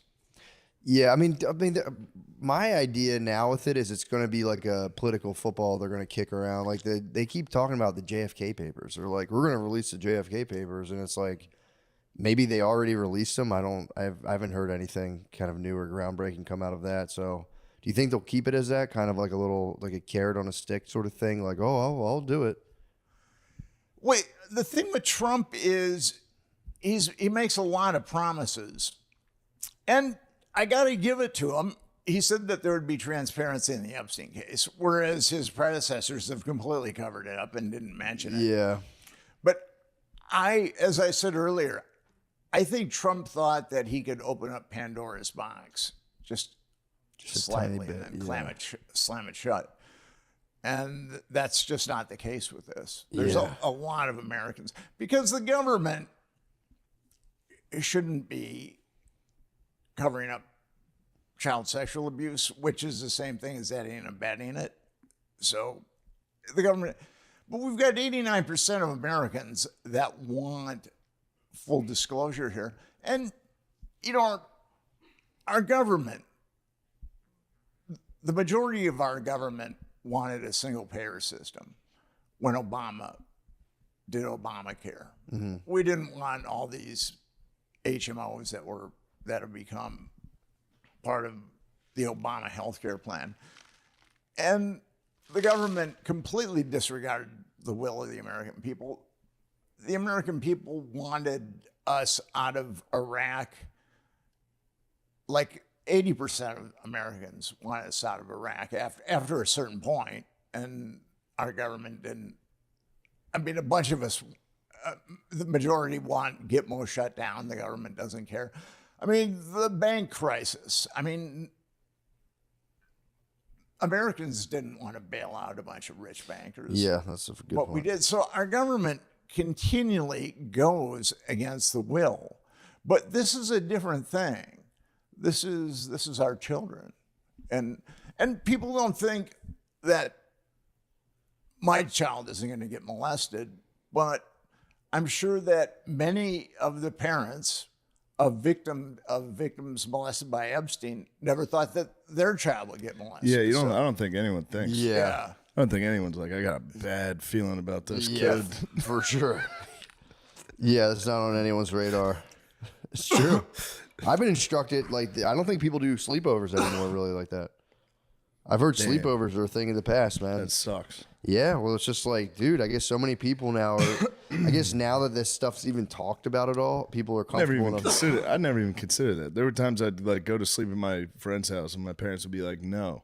Now, not that they would think that back then, yeah, but yeah. now I'd be like, yeah, what the fuck? You think I'm gonna fucking diddle these kids? Yeah, dude. What the I'd be so offended if they're like, you can't sleep over there. I know, but I think now it's like parents are just being like, let's just not just because you just have no idea. So they're like, yeah, we're just kind of doing blanket policy. Like, dude, you guys can.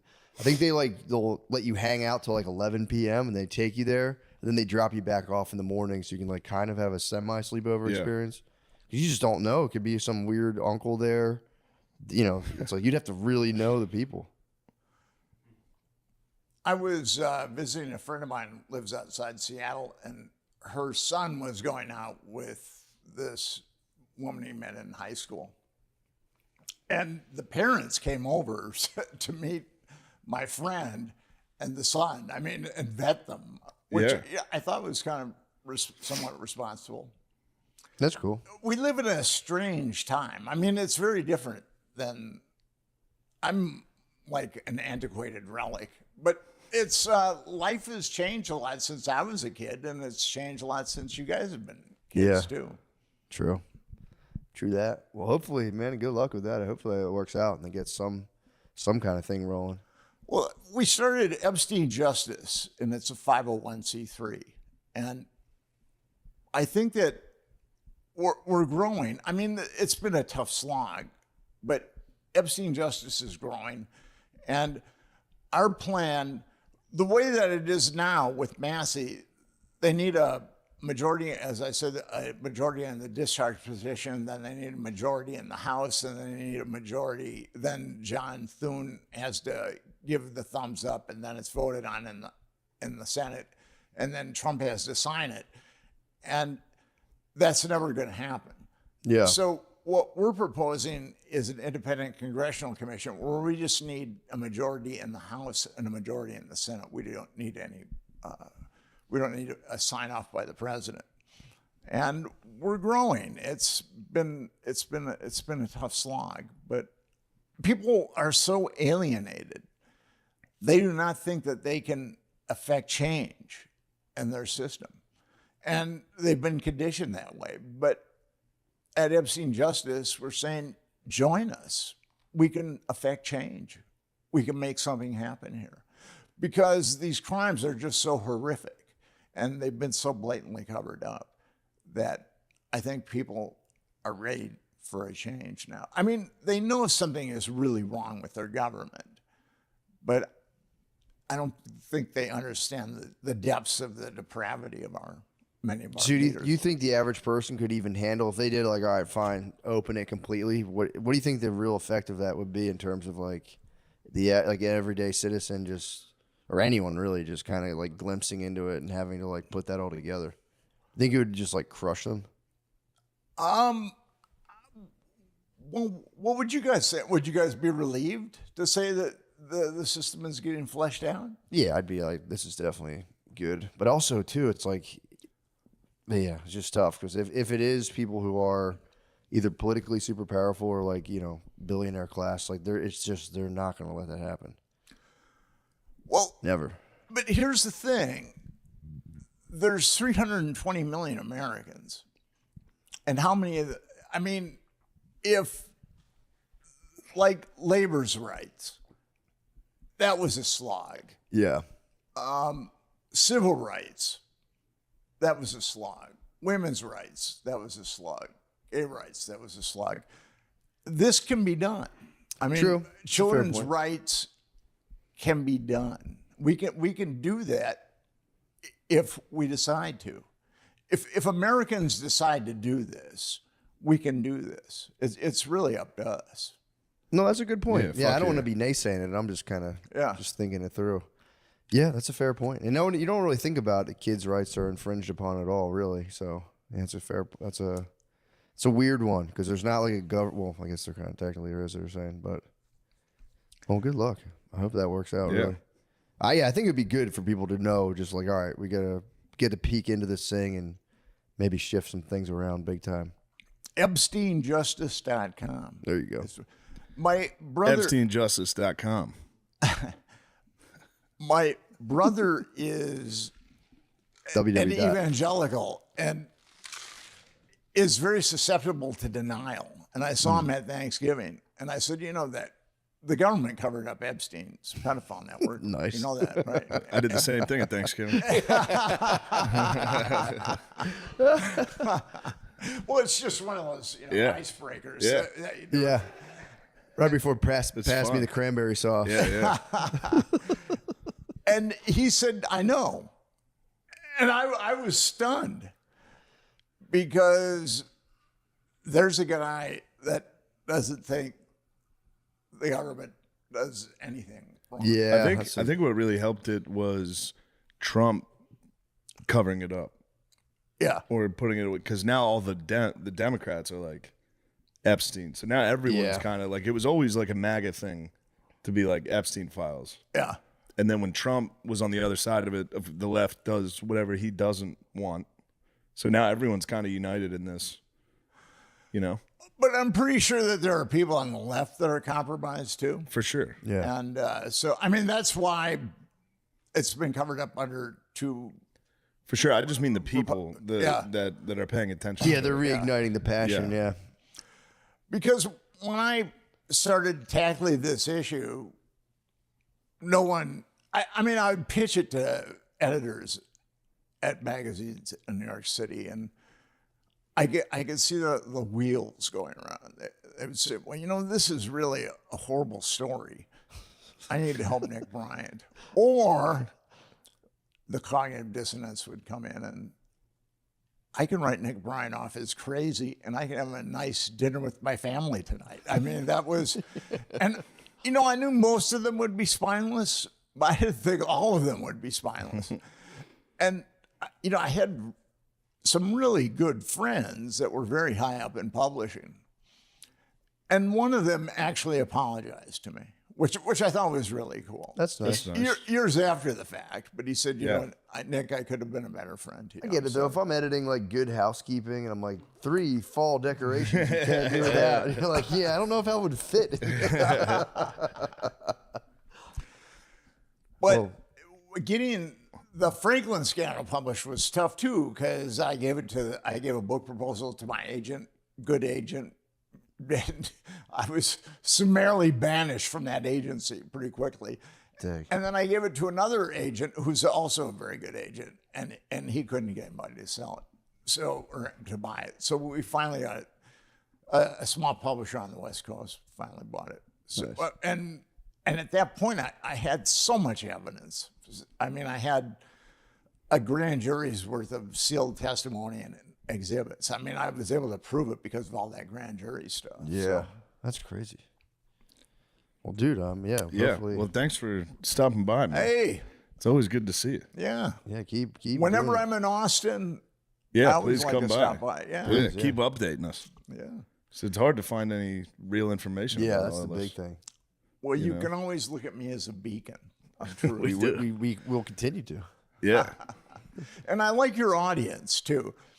When I go on bigger podcasts, the bots come and they try to undermine my character various ways. But when I read the comments in your podcast, your listeners are pretty sophisticated, and they realize that the bots are coming. And I had to fly from LA to Buffalo, and I had to get up at 1:50 a.m. because I had to get on like a 5 a.m. flight. So I was like, Damn. let me get there, because every time I check traffic over there at nighttime, I'm like, damn, it takes an hour to get to the airport. Then I wake up and it's 22 minutes. Sure, yeah. So I wake up super early, and dude, I get there, and LAX is one of a few airports that doesn't run 24/7, like the ticketing and bagging and everything. So I get there at like 3, being like, I'll give myself 2 hours. It's Friday. It's it's a giant city. It's gonna be. I thought it was a booming metropolis. Insane, dude. I get there early, dude, because I didn't want to. If I missed insane. I had to get all the way to beautiful Buffalo. I'd have been fucked. I fly like an old person. I get there 2 hours early. 2 hours early is crazy. Oh, dude, that's like an hour early. In a smaller airport, for some reason I'm like, it's LAX. There's gonna be 1 million people, dude. I get there, it's just 6 people. We're sitting in there, and I was like trying to do the ticket counter, and the guy's like, "Yo, dude, you can't.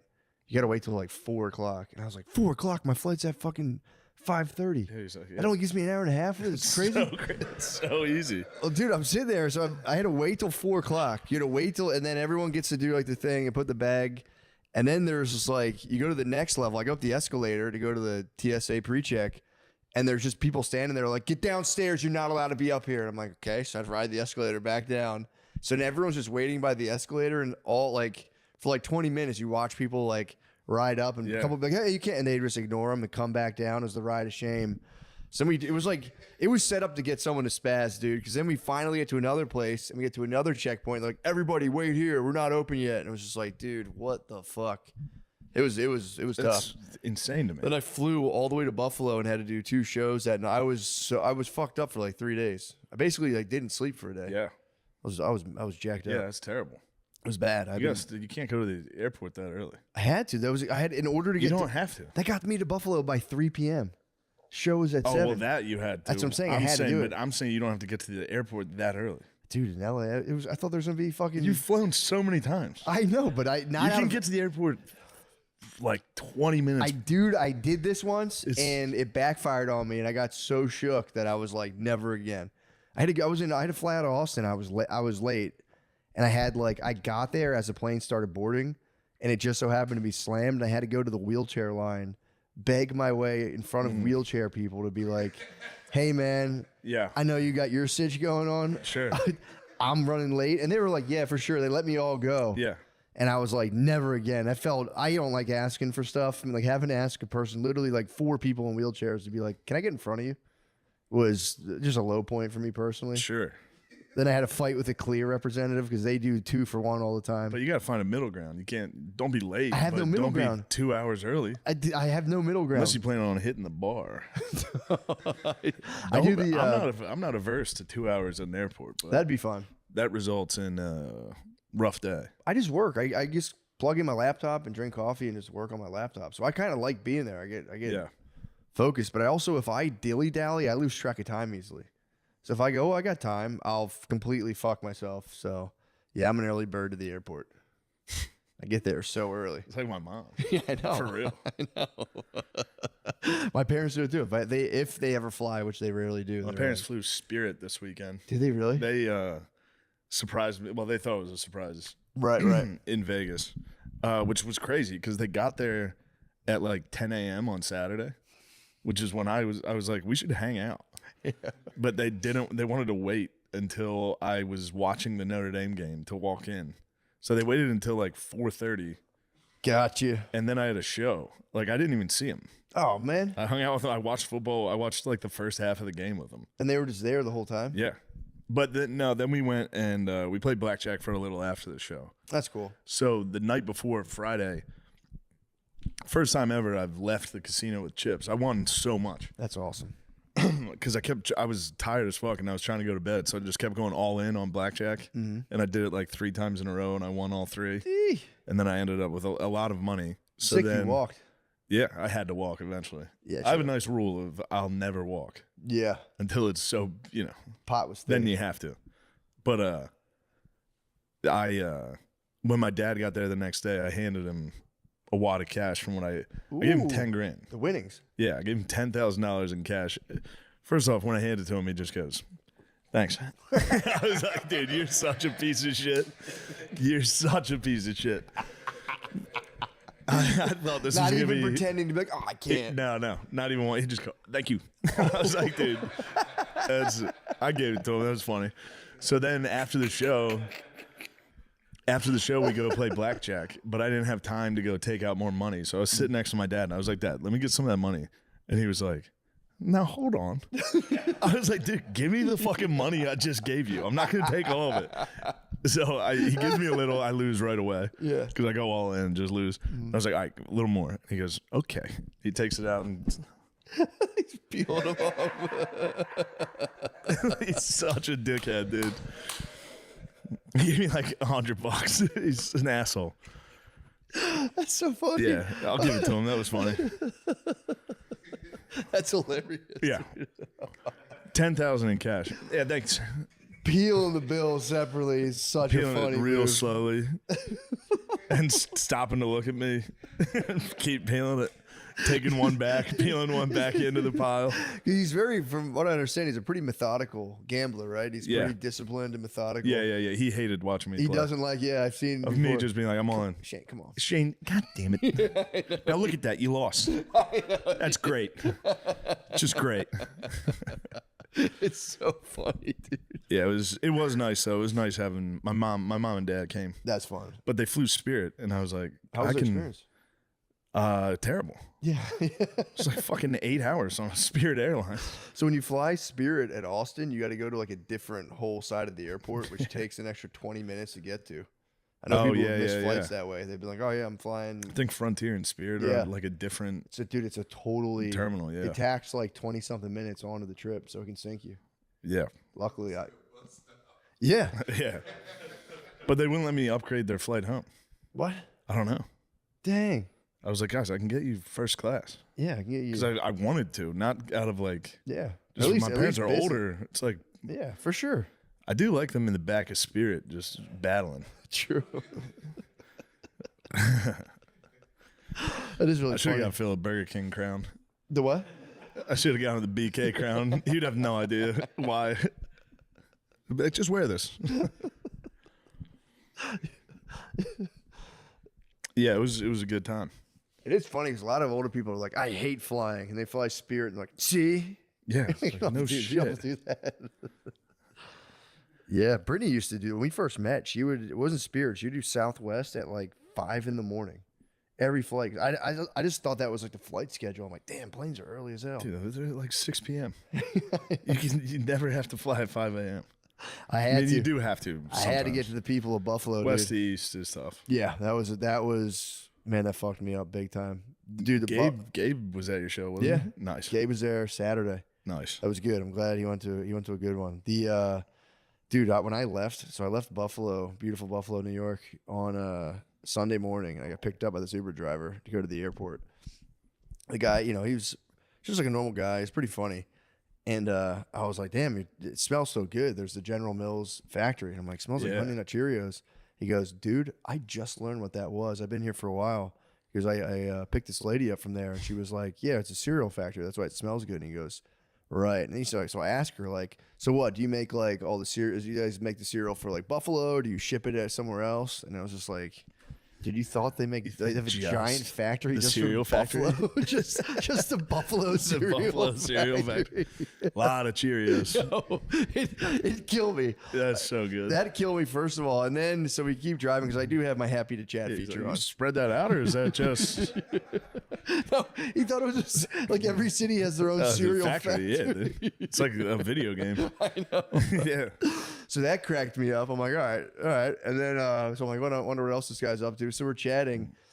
He was just like, yeah, man, people are crazy. I always love telling the Uber drivers, like, yeah, I used to drive for Lyft. I kind of know the whole deal. And so we get into like how like people treat you. And he was like, yeah, this one lady, man. He goes, I got to record everything now because this fucking lady, I pick her up, I drive her, and I drop her off. And then like, we talk just like this. We're talking the whole time. And I'm almost positive he had the words mixed up. He goes, and then she tries to file a complaint for sexual assault while we're talking, saying like I was like, I sexually assaulted her. And I'm like, okay. I didn't like correct him at all. And he goes, dude, and like I'm 4.98 stars. Like they have my rating. I had to go back and forth. Like, guys, I never do this. I have a family, blah, blah, blah. And then he looks at me, he goes, 15 years ago, maybe. I was like, yo, dude. He was being about sexual harassment. Sure. But him hitting me like 15 years ago, I might have sexually assaulted that woman.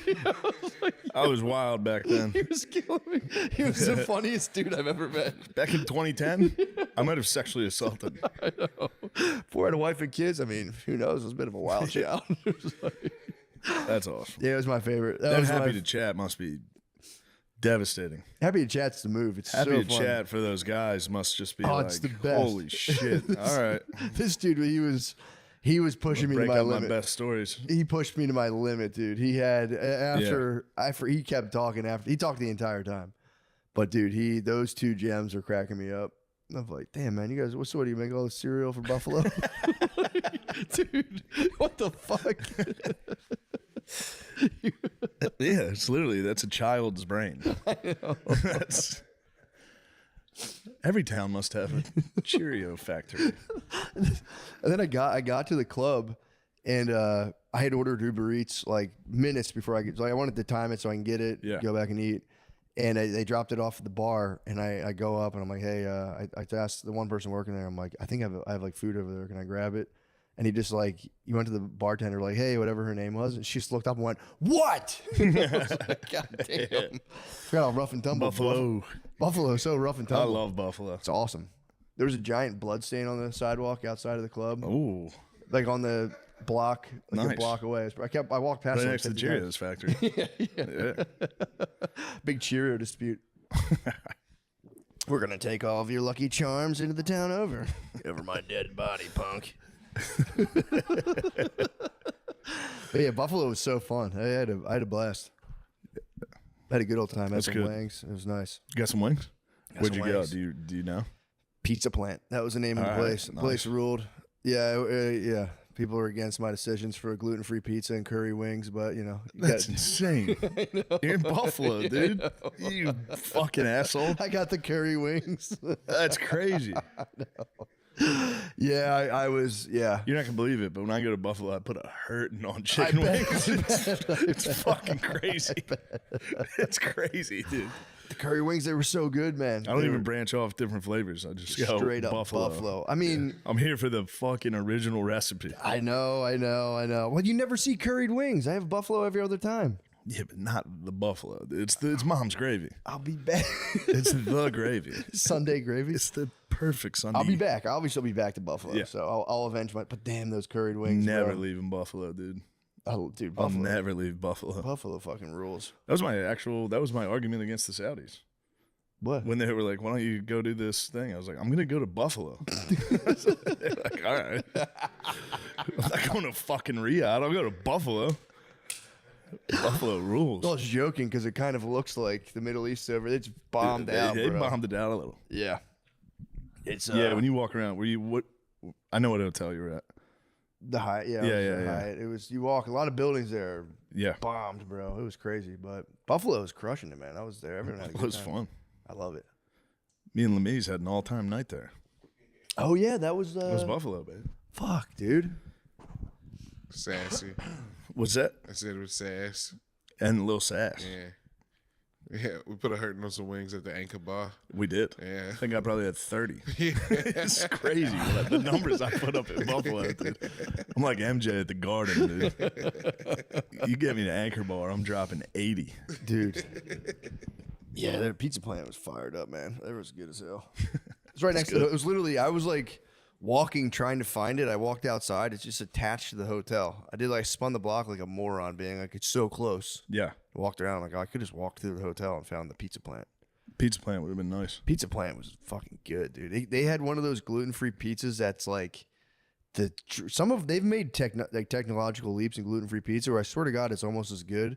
Pizza Plant hit me with like a classic Gen 1 yeah, dry, and I like that for some weird reason. I like a dry, crackery crust.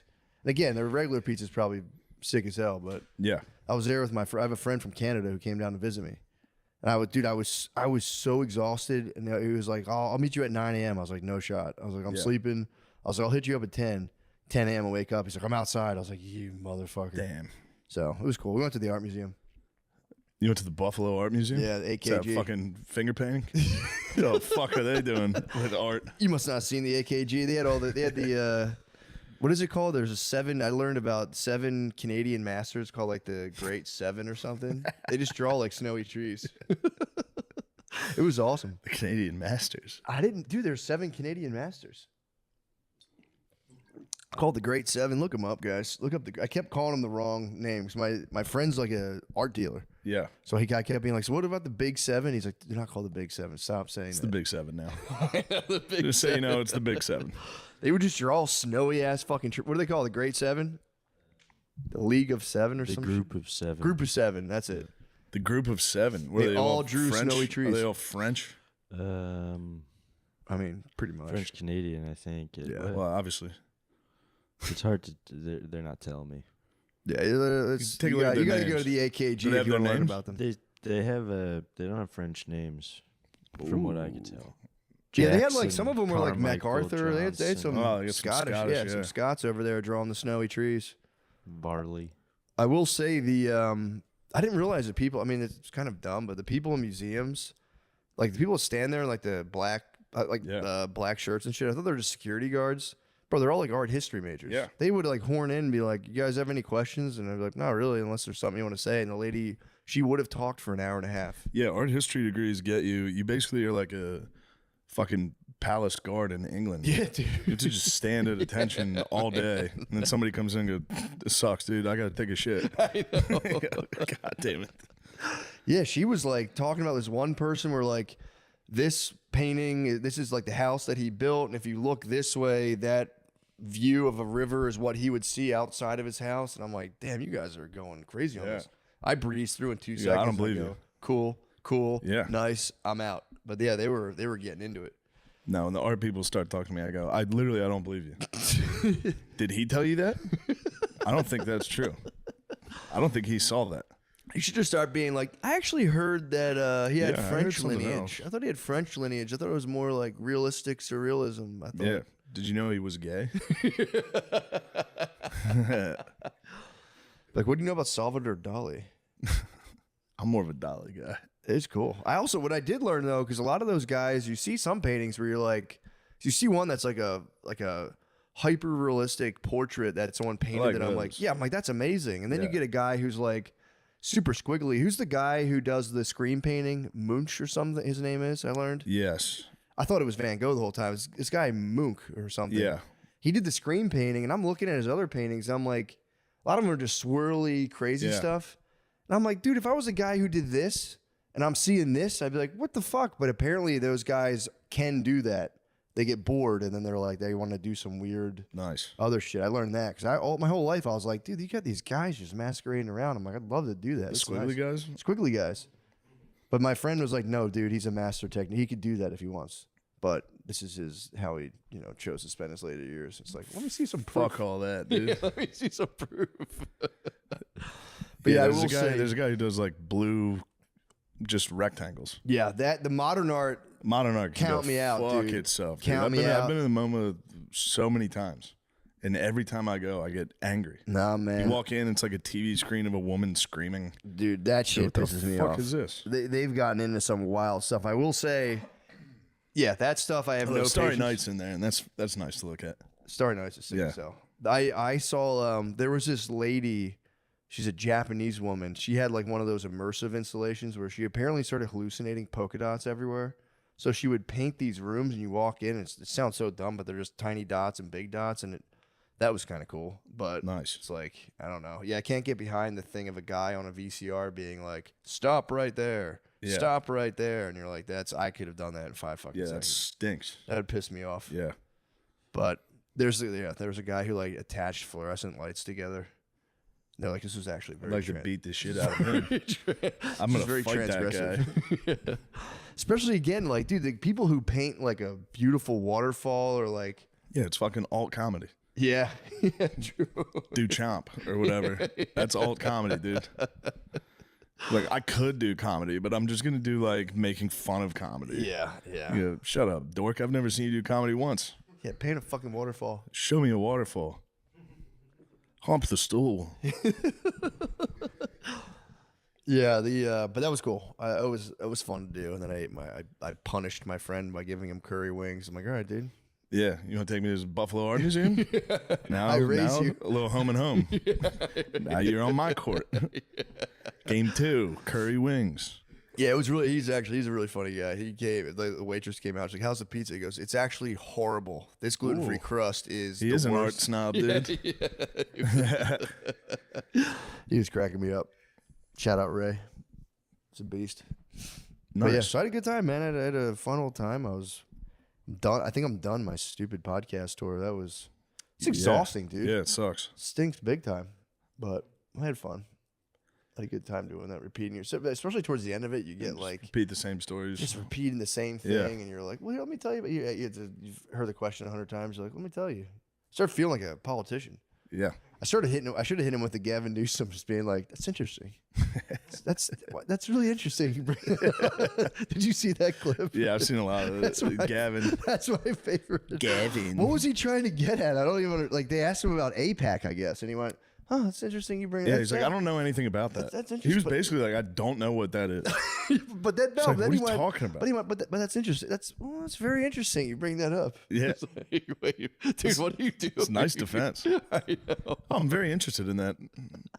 I thought he was being Never thought like, of it that way. "What are you up to?" I think Yeah. it's like, oh wow, okay. It's an interesting point. APAC. I don't think I've heard of that. I've dealt with other packs, but I don't know about APAC.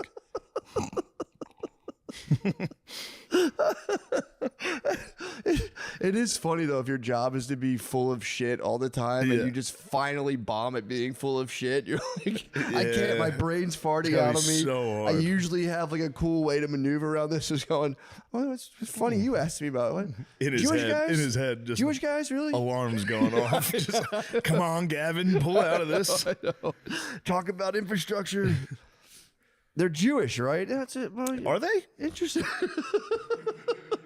Huh? Oh yeah. Well, that is interesting. I never Jewish. Huh? No, Interesting. yeah, I guess I have heard of that.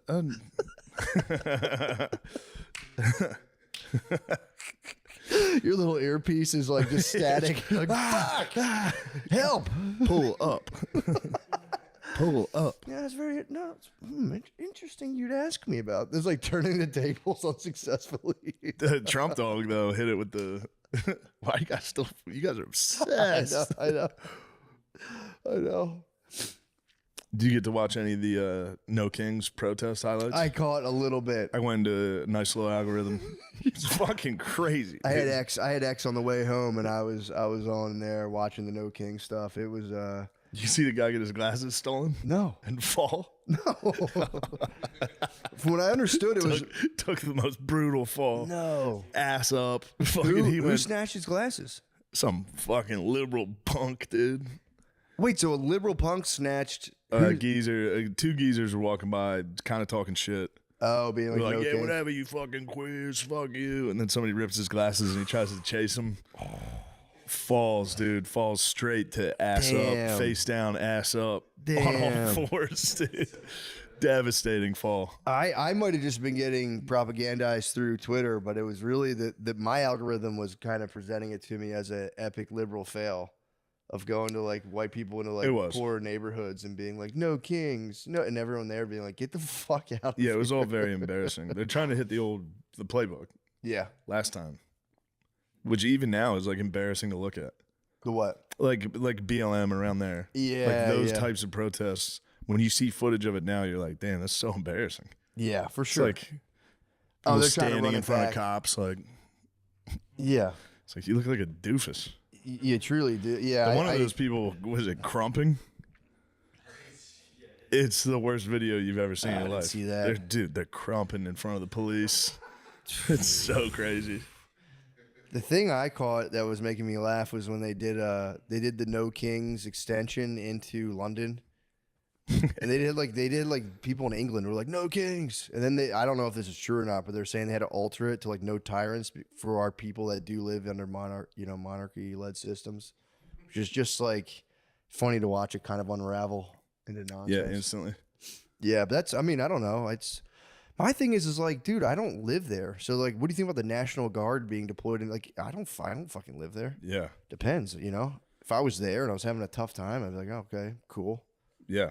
If I was there and I didn't want them to be there, I'd be like, there was a kid who like did a viral Instagram of like putting on the shiesty and being like, the cartels put out $25,000 hits on federal agents' head, and they immediately like pulled his account up, and he's like, "This is fucking bullshit." Yeah, I don't know, man. I don't know. I mean, it's interesting you bring this up, actually. Yeah, I was like, you don't have to talk. You don't have to give any opinion. No, I like the videos of people walking around just for some reason praising the National Guard. That's been my instinct. Praising the guard? Yeah. Sick. Well, I've been seeing a lot of old black guys being like, "Woo wee, Yeah. this is nice."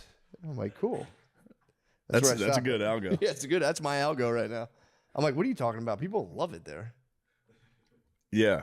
If they're stopping the and National asking for fucking people's papers, that's not great. Yeah. What kind of papers? But if there's a lot of murders, I was thinking about that on the plane home. I'm like, it is kind of crazy to accept that as like okay in any part of America. If there's that many murders, yeah. to be like, well, that's none of your business. It's like Yeah. that should be kind of unacceptable in America. They're like For they sure. take extreme action. I always thought that when I'd watch like a horror movie. You know, when like Michael Myers goes around and kills like 15 people, you could bring in the National Guard. Why do we have 2 cops? Bring in the military. This happens every fucking Halloween. A bunch of high school whores. It's Yeah. like, why is this up to a bunch of high school whores? Well, to why stop are these this? hot fucking high school sluts? Yeah, bring in the National Guard, dude. Yeah, that was It's my Halloween. big take on the airport. I was like, you shouldn't let anywhere get, because they called it a state of emergency in Chester, Pennsylvania, like years and years ago. It got so bad that I think they brought in, I think just state police. They Yeah. were like, all right, we're just posting police up everywhere because everyone's getting shot. Like the stop signs there were like riddled with bullet holes. It was bad. Yeah. So I don't know. Yeah, that's my thing. I don't really live there. It's none of my business. If I saw the National Guard outside my house, I would walk up and say, thank you for your service. I'd say, dude. And they say, yeah, your dog can't be out here without a leash. I'd be like, no kings, no kings, no kings. Show me that in the Constitution. No tyrants. You're going to like those highlight videos. It's just old people like singing, making up songs about no kings. It's very good. Yeah. Getting in on like, being 55 and being like, finally I'm standing up for black Americans. Yeah. It's like, oh, good, man. That's good. You've had a lifetime to do so. Yeah, yeah. Where were you in the 60s? That's it. Yeah, dude, the geezers are getting crushed on Facebook. They Yeah. just scroll the Facebook and just get their hard drives completely wiped. AI's got to be truly destroying the geezers. Yeah. Because it's getting to the point where I'm like, what the that bear's jumping on a trampoline. They got it on a ring camera. Holy shit. The geezers must be getting popped by that. My brother was trying to set my dad up to make him think ICE agents were in the driveway. That's a good prank. You could crush my dad with that. Oh, yeah? So easy. I haven't got the feedback on it. I don't know if he pulled the trigger on it yet, but he's been battling my dad. Yeah, Billy was saying he was calling your dad a dem. Yeah. It's fucking nice. No. Yeah, Dem's a tough insult. bro, it crushes the geezers. Crushes me, dude. Somebody hits you with a dem, you go, Yeah. damn, that sucks. Yeah, we talked about it last week. We both Yeah. got damned. Yeah, we've been dem before. I'm waiting for the next No Kings Pro. I might go down there. Now that I've said it, I think I made a full 180. I'm completely on the No Kings. No Kings? Yeah, I'm gonna go down. No Kings. James would be down there pro Kings. True, he loves James Kings. loves Kings. You might need a king. Dude, my bad. I'm struck with a terrible illness. You're sick. An upper respiratory, some type of cold. Oh man, It's just a fucking cold. But still stinks, man. How stricken long? How down. long have you had it? That's the question. it started like a week ago. About a week ago. Really? A couple of days ago. And Oh, then it just dude. developed into something bad. At first it was very mild. Shame it didn't stay in Vegas. When I was having fun, drinking and partying, the cold was dormant. Yeah. The second I started relaxing, it jumped in. That's interesting. It is interesting. Maybe I should have a drink.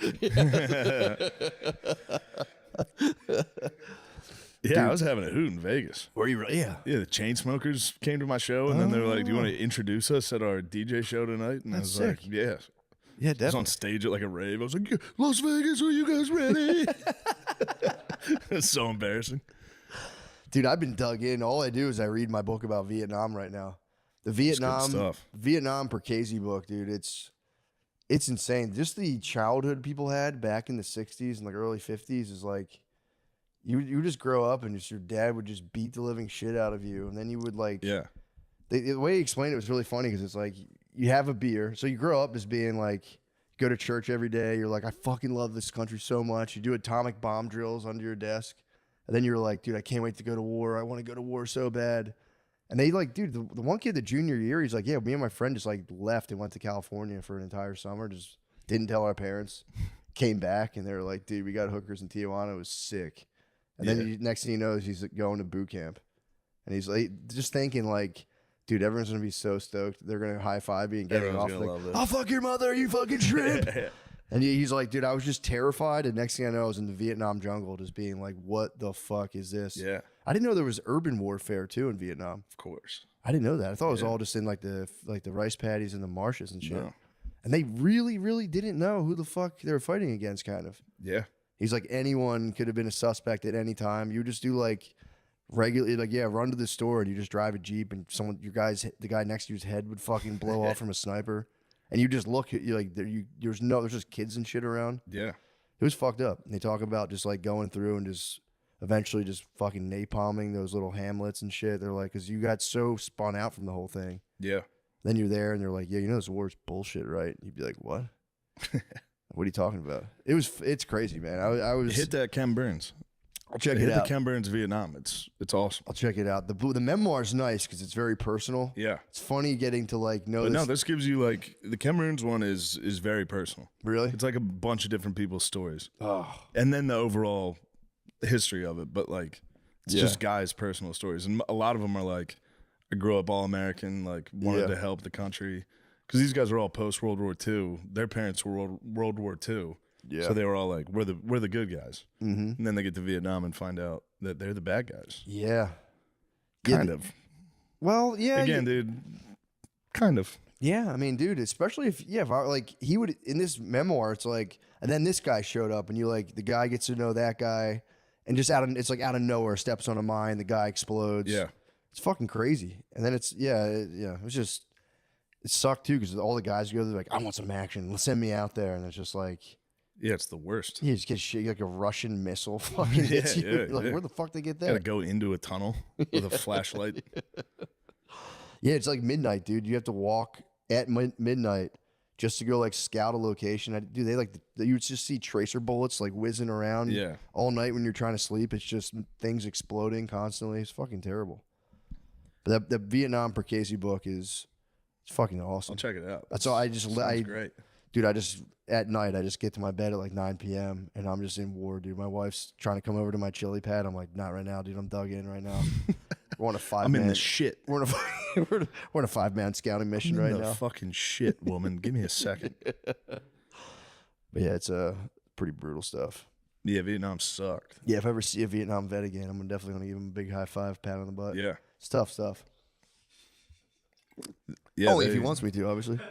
But I talked about it before. They do the same thing with that, where they're like the Vietnamese were, but it's like they never really cover the Vietnamese atrocities. Yeah, I kind of want to read They it were- one they were fr- up to from their no point of good. view. Yeah, dude. They interview a lot of the Viet Cong in the Ken Burns stuff. Oh, really? Which is pretty cool. Yeah. I kind of wanted that side of things Yeah. too. But I was just watching every historical thing I watch about Native Americans. They're like, they were proud warrior people that fought for their land and did it. And then they're like, and the white man was evil and only thought about war. It's like, wait, you just worded it different I know. because you just said they took their land and dominated. Yeah. Anyway, No, exactly. They're I hunter. don't know why they do that. Pretty much hunter gatherers. I think it's just if you come out and you're like, they're pretty. As soon as you start the discussion, everyone's just Yeah, kind of they're like, pretty bro, this is not what we're doing right now. Yeah, yeah. I did a deep dive into kind of like land acknowledgments. Just curious, like, did Native Americans like really even give a shit, or is this just like I met a couple that did. really? Yeah. I would, and again, I'm reading like a Reddit thread, but like some of them were like, no, they're just kind of laughable. Yeah. They're like the idea of even owning land was like foreign to us. We don't even. It's like the land's our mother. Blah blah blah. They can fucking miss me with that too. They took over the land. They drove other tribes off the land. I know. The fuck? Well, it's mommy, dude. Yeah, They're get just- off my mama. They're just pushing. Yeah, they're like, That's hey, my mama. get off my mama.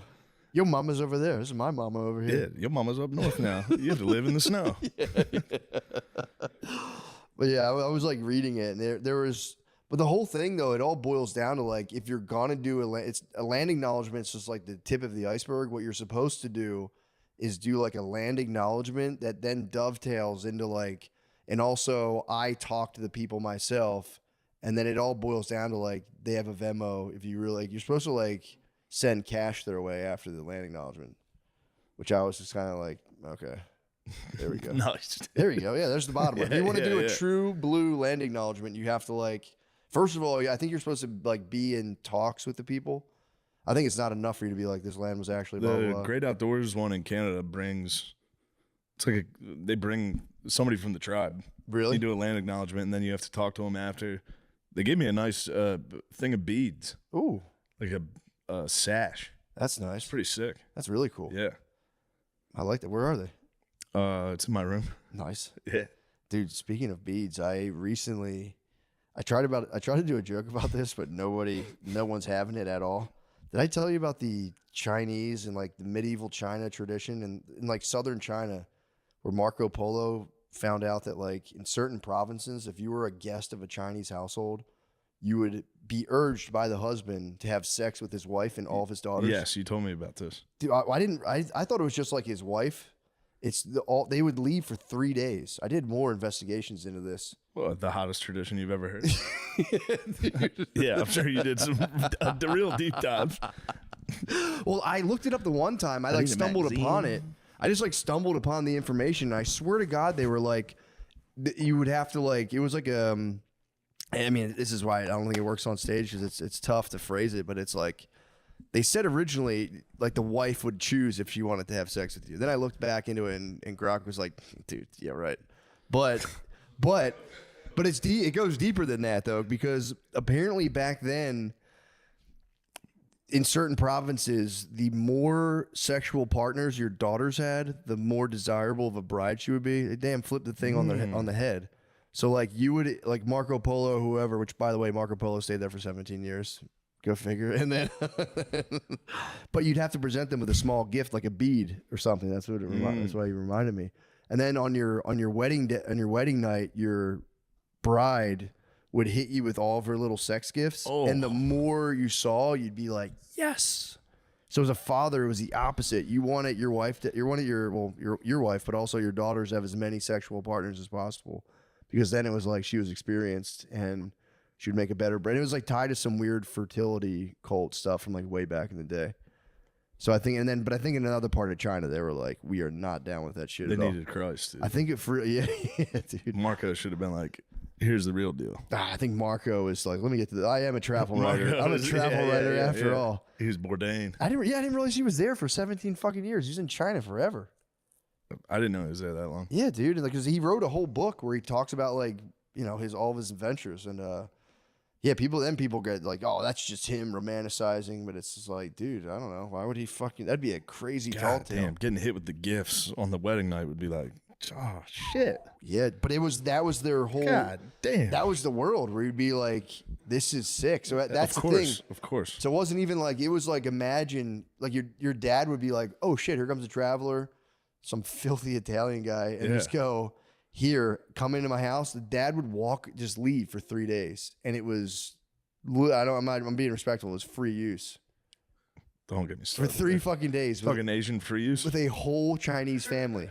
You're talking Chinese moms and daughters free use? Yes, dude. For beads. For beads. For beads. And then the women of the house would hang a hat on the door. So that was like the father would like walk by the door and see the hat on and be like, sick. And then just leave for 2 more days. And then finally the hat would be gone after like 3-4 days and he would come back to his house and be like, hey guys. Hey. Fucking wild, Yeah, that's man. tough. Isn't that wild? Sure. How do you not have other people's kids? Mm-hmm. I don't know. Maybe that's where. Apparently, this was. And again, this is all internet stuff. They said it was more so the Uyghurs. So maybe that's why those Uyghurs are so fucking light skinned. So yeah, pretty wild and crazy stuff. The internet saying put it on the Uyghurs? Well, they were like that. It was some of that Damn, area. the Uyghurs went from that to fucking Islam? I mean, I think so. That'll bring you to Islam.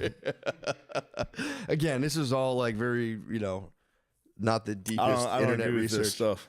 It was only in certain provinces. Sounds like this fucking hippie mumbo jumbo. It's like, not hippie mumbo jump, dude. Marco Polo is like there is just No, total I opposite. know that, but I'm saying like when they're like back in early civilization, women ruled and we had sex with everyone, and sexuality was made up. No, they're pretty clear. They were like, this was not up to women. Yeah. But I know what you mean. They're like, But multiple partners is totally acceptable. I've heard that shit where Get out there's here with like, that poly bullshit. dude, people will hit that like, there actually were women-led societies, blah blah blah, and it's Yeah. like whenever you go, okay, give me one, name one. Name one. It's well Well, documented. it's well documented. There were certain tribes where it's like- the men did the cooking and women hunted. Women hunted buffalo and just fucked guys like season 3 of True or season 4 of True Detective. Yeah, I've heard that. I have read people that say like that, like way back before agriculture, there were, or maybe during the beginning of agriculture, there were female, like where they were just like, well, that's where babies come from. These guys are the rulers. But then I think it was like the desert people were more patriarchal. Yeah, this is all made up. Take it up with Joseph Before Campbell. agriculture, you're talking about what societies were like? They have no idea. Take it up with Joseph Campbell. I'll punch Joseph Campbell. I'm going to punch him, dude. Yeah, I don't I know. want to hear one person tell me about anything pre-agriculture. Dude, I don't know. I don't It's know how just made up. Yeah, that's a fair point. Fully made up. That's a fair point. I don't know though, dude, because like we knew, like We don't know shit. we knew like what the Greeks and the Jews were all patriarchy. That's way after agriculture. So that's way after ag. Yeah. Fuck yeah, I don't know. I'll That's do. way after. Yeah, true. That was a They long had buildings and shit. Time. Yeah, you're right. You're right. No, pre-agriculture is. Sean, look up women-led societies and the dawn of civilization. Oh, there's gonna be a lot. You're Yeah, I gonna wanna find see. a lot of lies. I want to see how they prove it though. That's what I'm curious about as I'll well. keep It's a great- looking good it up, point. but they had a bunch that I never heard of none of that stuff before. Like who? Let me see. Iroquois tribes, the Mosu in China, certain African How did they work, though? societies. So the girls would be like, "Here's what we're doing," or like, how do they really hold that down? I think it's different in like Yeah, I'd like to hear about the Iroquois. clan mothers were in the Iroquois apparently. And they appointed or removed male chiefs. So like I guess they had So like they a voted on mama son. the leader. Yeah, I who guess was a so, guy. Yeah. Okay. Yeah. That's a fair you point. know, I don't know. Yeah. But then who's really the chief? The chief. True. It's the chief. The guy is. Dang, that would suck if your wife removed you from chief. That would be tough. That would be so tough. That would be tough. You'd have to fight her. Yeah. Okay, well, good research. Good research. Yeah, because that is a good point though, because I was like, how the fuck do these people talk about this stuff? It's like written Yeah, history. They're just yeah. they find like tools and old campsites, and they're like, the woman was probably in that room. Pick it up and they go, this is pretty fucking light. Yeah, It's a yeah, girl yeah. tool.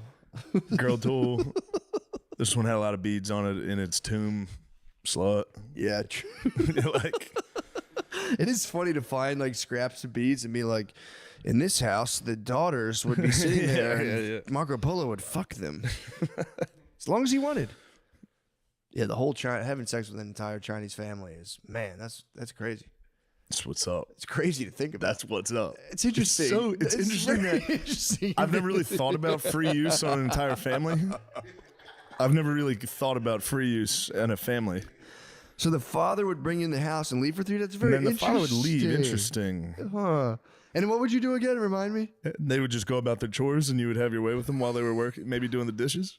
And then That is interesting. at the end of the day, it was the father was happy about it. That's yeah. Yeah, I've never heard of that before. No, I've never watched that. Fucking 3 times a week. But yeah, poor Marco Polo, man. What a Good what for a him. guy.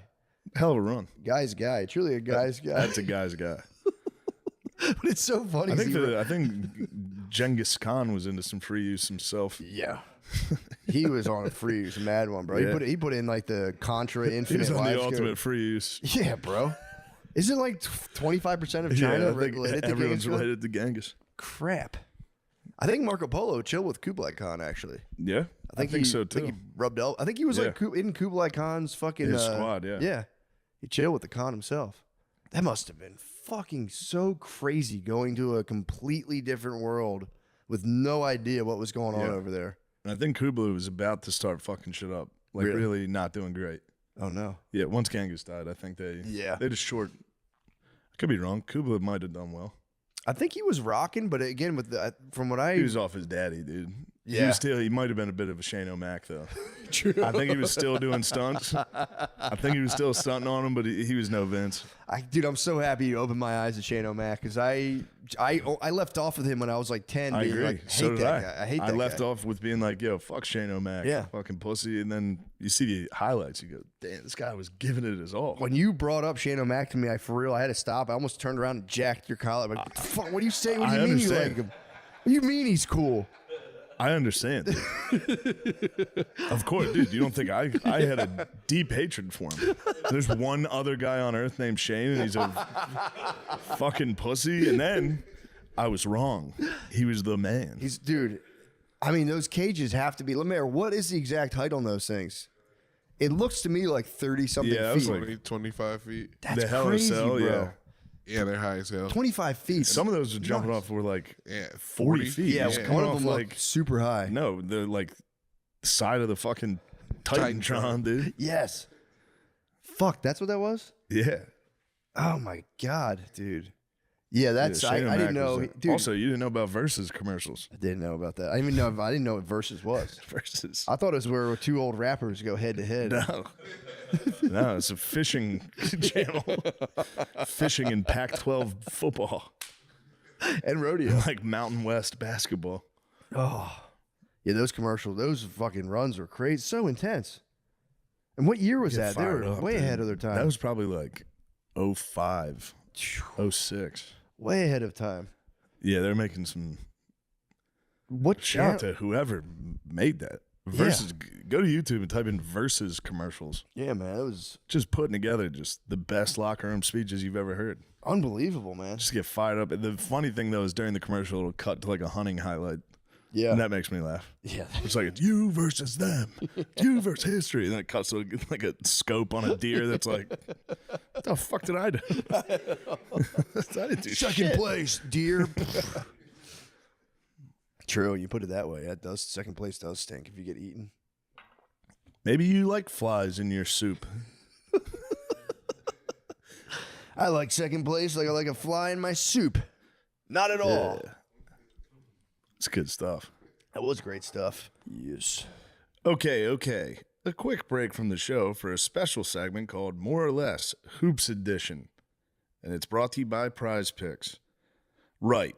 So before we get into this, how confident are you with your picks? Because Prize Picks now offers stacks, meaning you can pick the same player up to 3 times in the same lineup. Want to pick more on Steph Curry's points, 3-pointers, and assists? Now you can pick all of them with the same lineup only on Prize Picks. So who's looking sharp? And who's just like a pedestrian on the court, you know? Matt, who do you think? I would do the stack with Steph Curry's points, 3-pointers, and assists. You like the stack with Steph Curry? I like that. That's I do like Steph Curry. me too. I think he's a very talented Who player. else do you like? Ooh, it's very interesting. Interesting.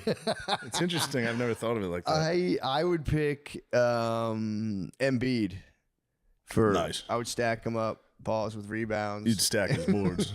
Yeah, I would do boards, points, blocks. You'd stack them up. Yeah, I'd stack them. Yeah, I like it.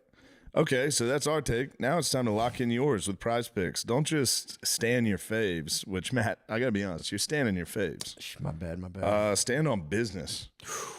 Win real money with your best takes, whether it's points, rebounds, assists. Take your pick of more or less on their stat projection for your shot to win up to 2,000 times your cash today. Don't forget to follow other Prize Picks players directly on the app. You can even copy their lineup. They usually don't do this many verbatim. Yeah, I think this they're is sick of us. a lot of highlights. I think they're sick of us riffing and having fun. Yeah, where's the script? But no, these advertisers know exactly what the listeners want. Whether it's a friend, a celebrity partner, or just someone whose picks you like, Hit the follow button and check out every lineup they create in their new feed for prospects. Download the app today and use code DRENCH to get $50 instantly after you play your $5 lineup. That's code DRENCH to get $50 instantly after you play your $5 lineup. Prospects are on your game. Are Yeah, you man. excited for the 76ers tonight? I can't fucking wait. Yeah, I wish Jared McCain was healthy. Didn't he hurt his fucking thumb now? Yeah, he's going through a hard time, but he's going to come back. He's going to be great. VJ's going to be. Yeah. I think VJ's. Who are the Sixers playing? Celtics. Oh, nice. Yeah, it's a good game one. Fuck the Celtics. Fuck the Celtics, and mean that with my whole heart. And I do think we got him. Now this is a lot. I think we got him though. Joe's playing, Paul's not playing. No McCain, but I think we got him. Be all right. Yeah, How's Maxey? Maxey's looking the best he's ever looked. Pause. Great. But I said pause. It's okay. No, that's totally fair. Jared McCain's looking as good as he's ever looked. No pause on that. No pause. Read. They got the black jerseys. The black jerseys look nice. I was against them at first. The black jerseys look I'm nice. so Sixers excited. going black jersey. Yeah, they're bringing back the AI. I remember Yeah. those. They're fucking awesome. I wish they brought back the true AIs, like that were like and one. Oh, like Cut this off. giant Yeah, jersey. Everybody has to wear baggy Joel would look shorts. good in that. I was just gonna say Joel look good in anything, but I You love love Joel. I love Joel. You're ready to get fooled again, dude. You're ready. Your heart's back in it. I get Bag's it. I about to get be it. on me. That's just being a sports fan, dude. Week 1, every year you go, dude. I think we're gonna win it. all off season, I've been like, they're going to be so bad. Who cares? I'm barely going to Yeah. watch. That's all I'm thinking about. I've seen the Sixers hype start growing again. That's good. It's because Joe's healthy. When he's healthy, it's just like we can do anything. How many years do you think he has left in him? Well, we'll see how this one goes. Yeah. But If he's not I mean, healthy this year, then it might be it. Yeah. But if he is, I think got he's 2 or got it. 3. Yeah, if he's healthy. Yep. Just gotta rest him. Do we have a backup center? We got 2. Bona looks good. He's young. He's What's his name? Boner. A dem Bona. A dem Bona. Dem bonus. Dem bonus. We need dem bonus. Dem bonus is coming in. So wait, just to recap, you said dem boners looking good. Bona's looking pretty good right now. All right, we got good dem bonus. What else we got? What's the other backup's name? Guy's butt. Got guys' butts and dem bonus. Do you know who the other one is? Andre Drummond. I wish. Oh, all right, we got Drummond. Yeah, we got Drummond. Nice. It's come to my attention. There's a tall Asian fella too kicking around the league again. Is there? Yeah, there's a super tall Asian guy. But he's black. He wouldn't have stood out as No. As, No, there's like I'm gonna a look him up. there's like an Asian like a From Memphis. yeah. What's his name? He went to Purdue. He was at my show. We hung out with him. Nice. Zach Edey, yeah. I believe so. Edey's the man. Tall as hell, right? Hung out with him a couple times. I heard He's the a man. beast. I heard he's He really good. is. Someone has hit me with some of his highlights. He's awesome. What's funny is like, wait till you see this guy, and it was just very like, he's just tall man basketball. Yeah. He's like, oh, it's just a I good took a example. picture with him. I look Really? like literally just a short, fat Yeah, lesbian. he's tall.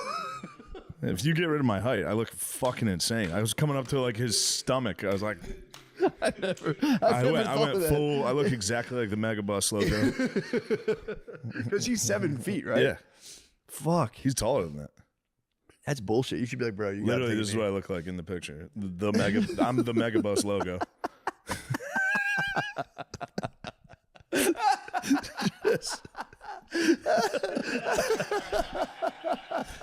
Devastating photo. Oh fuck. I'll find it. I got some good ones of the Okan man the other day. Nice. Okan man's gut was out. Oh no. He's grinched. What up. happened? I thought he was fucking locked in. I thought he he was was not totally- locked in that day. The He gut. looks like the Philly fanatic, He dude. looks insane, dude. He'll have abs in Yeah, a fucking week. He's the king of the temporary lock-in. Which I But mean, he can gut out like no one. that's awesome. He just gets a huge belly. I mean, yeah, I guess if you get the 6-pack fast, you got to get the belly fast too. It's got to be both ways. I gotta find this one. I like that though. You look good with that belly on him. I like the belly. Also, when did you get that photo? That was when I was in Philly. He went to the Eagles game, and he went to the Phillies, then the Eagles, back to back. No. And the Eagles was at 1:00. He came. I ran into him. I wasn't drinking at all, and I ran into him, and I was just like, "Dude, you need to go home. You're awful." This is how drunk he was. He was falling asleep at the bar. He was trying to watch the rest of the NFL games on his phone. Beast. He went to the bathroom. I would change his phone to. I would YouTube full game 2010, the exact same matchup, and he's just.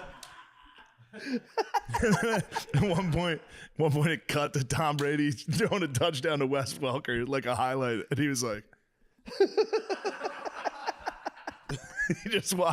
he watched 2010 like Bucks Falcons. You are the devil. Dude. It was so funny. That's such a funny thing to do. Oh fuck.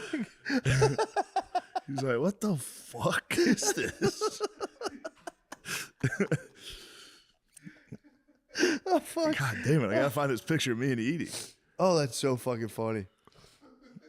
Oh my god. Yeah, if someone's significantly taller than me, I look nuts in the photo. As soon as we took it, I was like, delete it. No, I think I was honorable with that. I posted it on the internet. Yeah, man. Everyone knows. I was like, he's this 7 is fucking hilarious. feet tall. That's Everyone was like, "You look like a bitch. Fuck you." Like, all right, I'm gonna put down social media.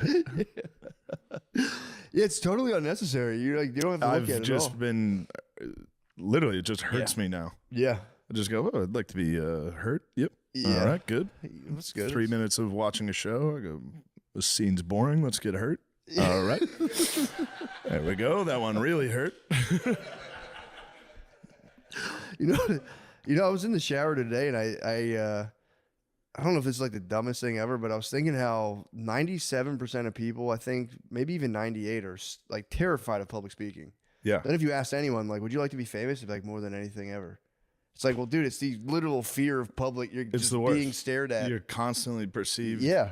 It's a bad feeling. It's bad. I mean, yeah, unless you're a psycho that likes being perceived. Yeah, true.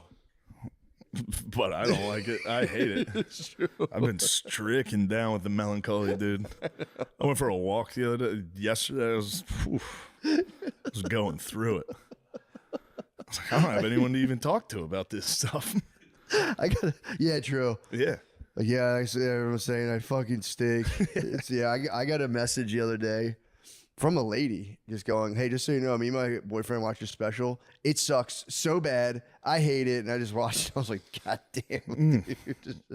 Like a nice little message from a lady. I said, Yeah. "What the fuck? From a lady? I expect this from a guy, but what the hell? Why do a lady go out of her way to fucking take me down?" Yeah, a lady crazy. hurts. I was like, "What, are you pulling my pigtails or something?" Yeah. She got me. I gave him the God bless. I want God bless.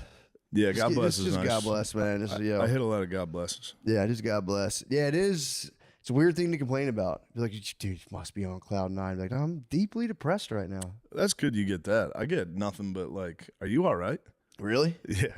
I Oh, get yeah. like people like, "That must be really hard what you're doing. It must suck." And then you're like, "Well, there's good parts.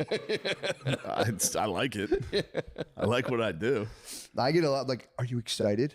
You're like, "No, I don't have the same feeling every day. It's just fucking kind of weird anxiety." But Yeah, it's not good. You do have to be a psycho to yeah, enjoy it. yeah, to step in and be like, And then yes. you're like, I see how Chappelle left for Yeah. a while. yeah, There's a daydream all the time where I'm like, I could Later. leave. I could leave for a few years. yeah. I also think it's yeah. I feel like it's not a bad thing. I probably will. Give me 2 more years and I'm Yeah, gonna go away for a while. that'd be nice. If got I it. can. A Well, lot of here's- people have a tough time leaving.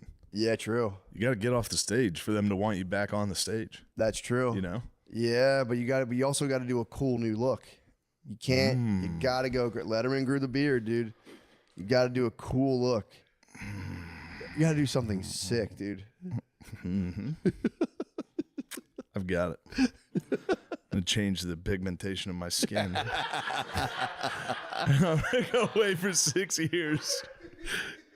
and come back black as hell. So my question was, would you be Shane bad or Shane Quake? Shane Quake. We'll see. We'll see if I'm on a weight loss journey while I'm doing it. Shane Rock, Shane bad, or Shane Yeah. Quake? Or Shane Smith? Shane Smith. Shane Smith. I'm would coming be back nice. bonkers, dude. I'm coming back fucking slapping people, screaming. Shane Smith. Not to be confused with the guy who does Vice. True. Yeah, I think about it. Yeah. Well, yeah, it'd be nice. But then it's, yeah, like, what would you do if you did a pure sabbatical? I don't know. Just goom? Probably. I just goom jack off for 5 years. That'd be like a monk-like existence. Don't talk to anyone. That'd be awesome. Just disappear. Go to Madrid, jack off for 5 years, come back. Black. Come back black as hell.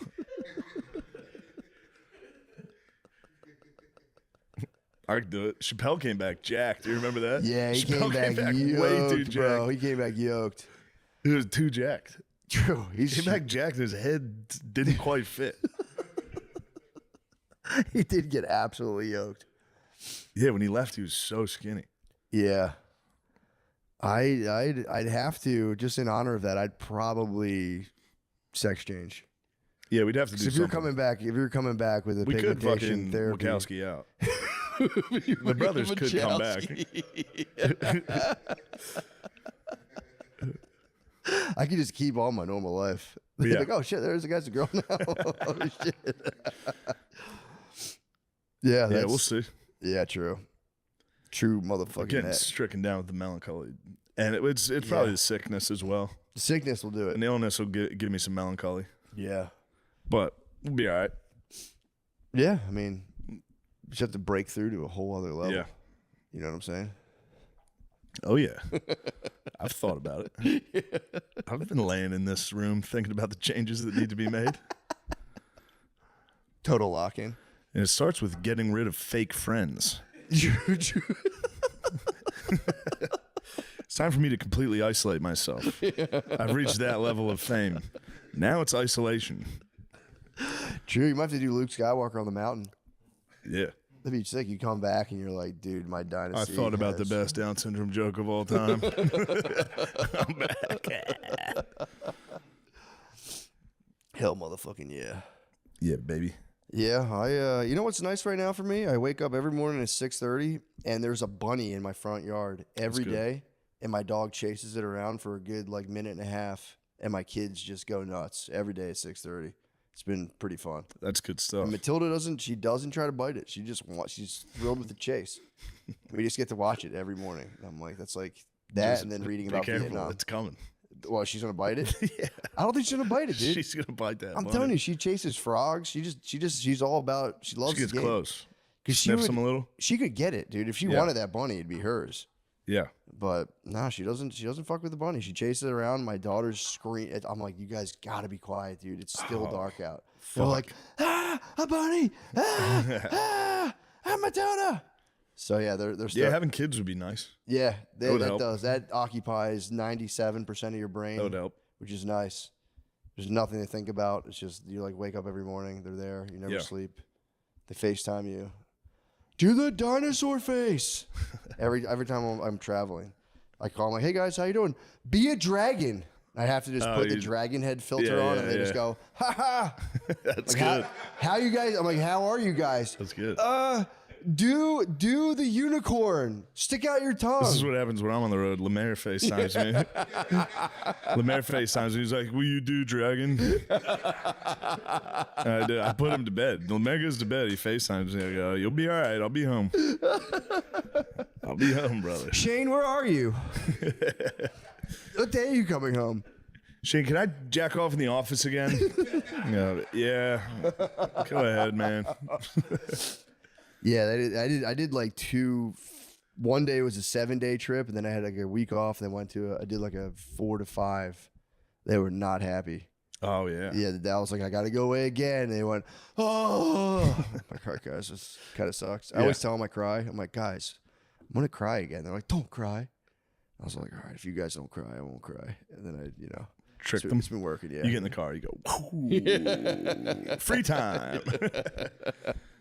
Now I can work on my laptop. Now I can fuck around. Yeah, but I feel crazy, dude. When because I go to a hotel room and I'm so used to there being a million things going on. When it's like Yeah. quiet, I get like the heebie-jeebies. I just sit there and I go, what the fuck? Oh, yeah. Especially coming Those are the straight. real heebie-jeebies. Those are the You in a hotel room, you go, Yeah. where the fuck am I?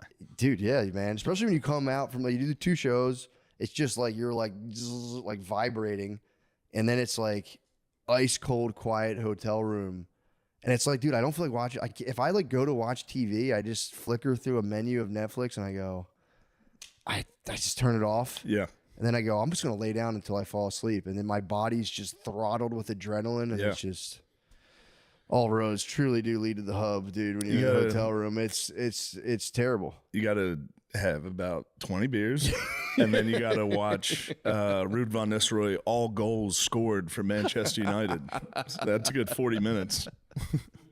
You really do see the drinking because you go like, I got to do something. Yeah. I'm back in this room by myself. I'm completely charged up. Yeah. I literally go right. We got to get back into acid. That shit rocked. Acid fucking We're going to have ruled. to find another time in the future to. Yes, for sure. Have a nice Earlier, time. take it earlier too. Yeah. That'd be nice. So we didn't have to. So we can go to bed, Yes. hopefully. Yeah, or even even if you went to bed by 3, that would be Yeah, great. it'd be a victory. Staying up all night on that stuff and flying home was not the fucking recipe for. Oh, That was, dude, that airport was, I woke up, talk about going to the airport early. That day I woke up, walked around. I barely slept. I just walked around with a suitcase around Chicago like a fucking crazy person. Went to the airport so early, and I, for some reason, like wouldn't eat. I was like, no, food would not be the move. And it was a weird time. That was a weird day. It was a weird time. That was a weird time. day of my life. That was a weird I time. was so happy to be back in the natural rhythm. I Yeah. had been like, no more coffee, nothing, sunrise, sunset. If I can just inhabit those days, that'll be nice. And I'm already back on the devil bean. Don't worry about the bean, dude. It's fine. I had the bean. The bean's can under handle control. the bean. The bean's under control for sure. Yeah. Dude, I got fucking. Did you ever get I'm going to have an cars intervention for you. for the bean? Yeah. Dude, We're going to sit you down and be like, dude, you've had too many beans. Call my wife. She'll lead it. She'll do it. She's like, you get so mean when you're on caffeine. When you're on the bean. I need it. Shut up. When you're on the bean. Dude, I got car sick for the first time in my life.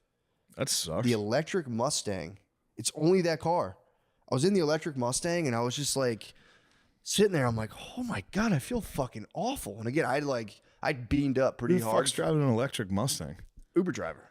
Damn. So I'm like in that thing. Dude, it just rockets forward and they let go of the gas Yeah, and it like stops right stops. away. Yeah. I was fucking dying, Yeah. dude, in there. And then I was like, no, I thought it was the coffee. I was like, dude, what the fuck's going on? I felt bean, sick. dude. I had a headache. It's the fucking bean. Thought it You're was having the withdrawals from the bean. I thought it was the bean, and then it was brought to my attention that the electric Mustangs are notorious for. Yeah. It was like a 45-minute ride. That sucks. Oh, I was trapped. I was dying. I was truly fucking dying. So it was look out for that. I'll keep an eye If on you get that. the electric Mustang Uber, careful. Yeah, that would fire me up. Careful. The only time I ever drove a Tesla was doing that. Really? And I guess you can adjust the settings to make it kind of come to a rolling stop. Yeah. I did not.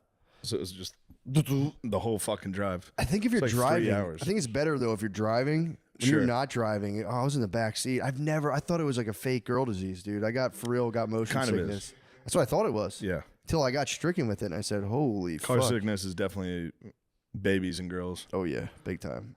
Yeah. That's the number one post fight, driving in post fight silence. That's how the Cold War on. They'll go, hey, what? I have motion sickness. And you're like, fucking Jesus, fucking Christ. What the fuck kind of abuse is this? Is a new form of abuse. Do you want me to? There's nothing you can do. The only thing you can do is speed up. Your exit's coming up. I thought you had fucking motion sickness. Shut the fuck up. Our exit's coming up. We're going right into a pillar. This is our last exit. But yeah, I'm happy to be back now and not doing a million podcasts. That makes Yeah. your brain feel kind of crazy. Yeah. After a while of just nonstop of like, yeah, so oh yeah. Oh yes, for sure. Yeah, I don't want to do any more podcasts. Yeah. Other than this one. Yeah. I don't like giving opinions. True. Done. I don't have any more opinions. I said them all 8 years ago. I haven't thought of anything new. I haven't changed. Yeah, there's really and also too now it's too high stakes. There's a big moral shell game Especially going the on. opinions I have. I know. It fluctuates day to day. But you could catch me after a long night of watching Nick Fuentes highlights on Instagram, and I'm gonna give you some crazy opinions. Well, also whenever Depends what algorithm I got. I know. When I sit down to think about it, it's like, how do I really think? Whenever I go, honestly, how do you really feel about this? At the root of it, I go, I genuinely have no idea. Yeah. Like, I don't know how it works. I don't know anything about it. Most of this is just me wanting something to be true or having a automatic reaction where I go, yeah. And as soon as I investigate it myself, like how do you really think? It goes, yeah, I'm kind of full of shit on this. I have genuinely no idea. I just have my biases and I just go, yeah, well, fucking, I don't know. That's how I feel about that. That's how I operate. And I've seen a lot of videos that support that. And there we go. We're done. But yeah, now, dude, you get into the there's a lot of like demonology talk now with tech billionaires. I have seen Peter Thiel talking about the shit. Antichrist. Yeah. Yeah. And then Tucker had a guy on too that was talking about, like, he had Alex Jones and this other guy talking I listened about to the Jones one. the Jones one was nice. I listened to that on a plane. Just talking about like talking to the DMT entities and like get rid of the human population. So be on the lookout for that, guys. What's going on with the demonology? They're just saying like all these tech people have been doing like DMT and are talking to these like entities that Alex Jones believes are like legit spiritual entities that are like demonic, obviously, that are telling tech billionaires to eradicate. And the worst part was Alex Jones specifically said they get these like jester like figures. And I went, oh, I got bullied by the jester, that bastard, dude. He didn't tell me to depopulate. He just literally just made fun of me. Depopulate would be nice. Yeah, that's what apparently that's what he's saying. They're all getting the signal to depop and get rid of a bunch of people and just like rein in AI to kind of like reign supreme. And it's, I know, dude, it is pure nerd stuff. Miss me with the nerd AI shit. I know someone's gotta stop them. I'm watching college football, dude. True. I have no time for your computers. Shut up. Grok sucks. Grok. I will say, dude, my thing is it's useful if you need to be like, hey, I'm reading a book. Is this true? Or like, do you have any other, you can research with it and it's not bad. Yeah. But to be like, it's going to completely control all of society one day. It's Google. Yeah. That's kind of, it's fast Google. It's a more comprehensive Google for sure. That can be wrong. Oh, now you're back on your AI stuff? I'm just chilling. Well, then what was that nasty little face? It's over, dude. We're cooked. The AI already won. I don't think so, man, because they're talking about the super intelligence. I don't know. Oh, dude, and they're like anti-humanists. They're trying to become like transhuman. They're trying to ascend past being a human. You gotta, the tech billionaires, the guy with the AI. They do want to live forever, and that's kind of, they're saying like that might be on the table. Yeah. But also, who wants to be a nerd forever? Not me. Just an eternal nerd. Eternal You nerd. could give. I'm not trying to come at Zuckerberg. You give that guy 2 more thousand years, and they're still gonna be like, "Who the fuck is this nerd?" Finally, there's gonna be a super bully. There has to be one chosen one in the next 2,000 years that's gonna punch all these guys in the belly. Statistically, it's coming. I might start my own AI. You gotta start create the ultimate bully. You gotta create an era, dude, to stop these guys. I'll live forever to fight them. You guys were actually gay. Remember when you got a boner in 3rd grade? I was there. I did the research. I recreated it right here. You gotta pour all of your worldly money into a bullying AI. So you guys are fucking losers. No matter how much money you have, you'll always be a fucking nerd. Give up. We will never. We won't find the right combination of cool clothes and jiu-jitsu. The cool clothes are fucking Cool clothes crazy. are crazy, bro. Like a box T-shirt and a chain. What the fuck are you doing? The best part is like imagine if I was a billionaire and I hired like all kinds of stylists and they just dress you like a Paul brother and you're like, what the hell? That's what happened. I got a stylist. They would dress you like They fucking gave me like 10 Paul Brothers shirts, and I was like, "You guys got to get out of here. I'm not wearing any of these ever." No, Because I wanted. I was like, I can't buy clothing. Yes. There's something in me, I cannot buy it. I buy the same thing every time. I get gym shorts and T-shirts. I need somebody to buy me one thing. Yeah.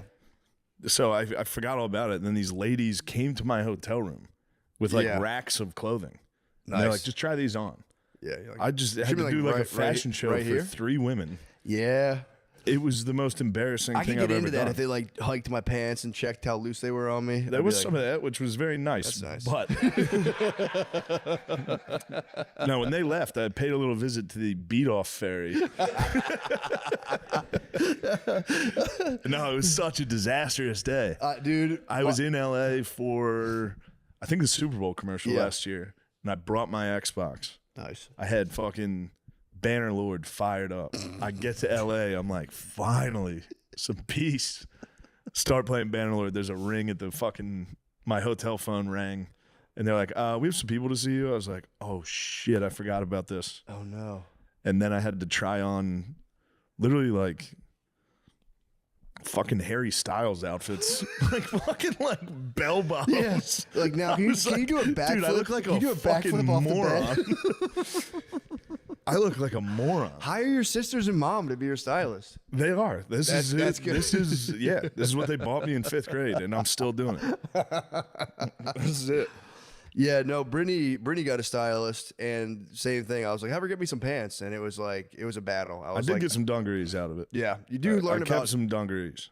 I've learned about a couple They're nice, just regular comfortable jeans. things. Yeah, I'm but too no, fat to be wearing cool clothes. no, dude. That's- Well, they take it personally when you're like, dude, I hear Yeah. you, and that's nice, but like, and because you have to explain to like, that's kind of for pussies. And they're like, what are you talking about? This is like what I've studied, and you're gonna look great. And you're like, yeah, but like, and they kind of come at you like, oh, what? I guess you're just like not confident. Like no one's gonna tease you. I was like, first of all, yes, they First will. off, you wouldn't guess how many people will tease me. It's a number you can't imagine. Millions. And it's like, dude, Brittany's like, she'll get on my ass about it all the time because she's like, just because your brothers called you gay when you're in 6th grade doesn't mean you have to dress a certain way forever. I was like, Yes, it does. it does. Yes, it does. That was good that they did that. That's a natural. Yeah, That's biological. for sure. You should have that. Oh yeah, dude. No, because then it gets weird. Because also, like, I've noticed high black fashion. First time in my life, I'm going, you guys are good with that. You guys can have that. The fucking yeah. black guys have found out about Jinkos now. It peaked in 04. Yeah. Black fashion, dude. G Unit was probably around Yes. then. I would say FUBU jerseys, G Unit tank Diplomats top, and G Unit, the best. they had it. Then it was That was skinny the peak. jeans. Now it's just been. It was skinny jeans. Now they're And just white recycling guys- old white guy shit. Yeah, Yeah. They're Like- like, now we're goths. Now we're vampires. I know. You know, it's Yeah, coming. what's going on in the black high fashion world? Because I feel like you guys have lost your way. If I'm being honest, as brothers, and that we have, Yeah. before Shane race transes, race transes into I'm gonna race Jinkos. race. I'm coming back jacked and in Jinkos. I'm coming back as Jaleel, yeah. holding a handbag. I think the Jordans are too expensive. You can't, Come on, like, you man, get a that pair of fucking shoes and you Jinko gotta- shit's so expensive. I don't want to hear that. What You is- telling me black fashion has hit a thing where they're finding budgets? Good luck with that, dude. That's not the case at all. Yeah, we're talking to NBA. We're talking to NBA pregame. We're talking Yeah. to walkout. Yeah, man.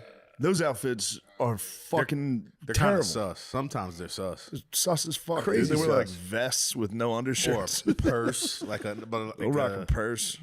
with probably nothing in it. It's Yeah, it's right, gone dude. too far. Like that's it. It does make it worse though. At least put something in your purse. Did you see Cameron's bag? When Cameron paid Adrian Bronner, he had a bunch of cash. That's what we're missing on the podcast. We need a designer bag with $100,000 in it. All right, I'll get it. And we'll have a guest on every week, and it's every week. Yeah, exactly. That'd be nice. get it. And then every week, Okay, yo, Nick Bryant. yo, bros, thank you. Just 5 minutes into every podcast, like you got to That's roll, enough. dog. You got to roll, dog. I'm gonna pay you for your time. We gotta get Cam on here. That would be sick. He hit someone with the best paws I've ever seen. Really? I think the guy was talking about it was an athlete, And unfortunately, the guy goes, yo, like my fucking head game's crazy. And I don't know what he was trying to say. Cameron just goes, okay, hold on, big pause, big pause. Like, He got Le'Veon Bell with some good ones. He's like, and I just went to Kansas City and they just knew how to like use me. And he was like, hey, yo, I was gonna let the last couple slide, but pause. Wonderful. I really love the attention to detail of just like sussing out anything that could be perceived as gay. And just stopping a serious interview and be like, well, hey, just so you know what you said, sounds like you're having sex with guys, but otherwise go on. It's like, I got Rogies with one that I just couldn't contain. Really? I was doing the podcast with him and he was showing the highlight of Michael Chandler kicking Tony Ferguson in the face. He was like, look at that, just a ball of muscle just exploding in your face. I couldn't even, I was like, pause. It was like a guttural pause. Andrew Santino got one out of me. I think it was last year. I was on his podcast. He was talking about the stretch lab, and I'm like, oh, I heard of that place. You go to a place where all they do is they stretch you. Yeah. And I was like, so we're talking about it. He goes, this guy's just been stretching me to my limits. And I was like, bro, I'm sorry. That's the worst I'm pause on I've your ever show, heard. but I was like, dude, I don't want to be disrespectful, but obviously pause. That's crazy. Being like, Yeah. because he had a couple that I was like, I don't want to be rude. And then it was like, when he just stretches you to your limits. And I was like, all right, dude, Getting I just, stretched out by a dude. just for the record, I just have to throw a quick pause in because this is kind of nuts. I thought he was doing it on purpose to get it. Like, yeah. Which maybe he was. I don't know. But yeah, it was very funny just to be like stretching me to my limits. I was like, The people that talk to you about their health, they'll hit you with 10 pauses in one. yeah. It's like, it's that. Yeah, it's like true. I've just been stretching in the morning. I get stretched out and then then I run until my body can't take it. And it's just like, it's so thirsty. And then I drink water. It goes right down my throat. It's like, dude, stop telling me about your gay fucking workouts. Guys, I will be in the Bricktown Comedy Club in Tulsa, Oklahoma this weekend, 10/24, 10/25. I will then be in Off the Hook Comedy Club, Naples, Florida, 11/7, 11/8. Comedy on State, Madison, Wisconsin, 11/14, 11/15. And then the Funny Bone Comedy Club, Syracuse, New York, 12/19, 12/20. Nice. And stay tuned for I think I might go to the Stress Factory too. So, Sick. yeah, in New Brunswick. November 7th and 8th. November 7th, I'll be in San Francisco. November 8th, I'll be in Sacramento. So please go to those. Ooh. What about what are you boys? Any of you guys got anything you want to come see the fellas? Here we go. Yeah, get in front.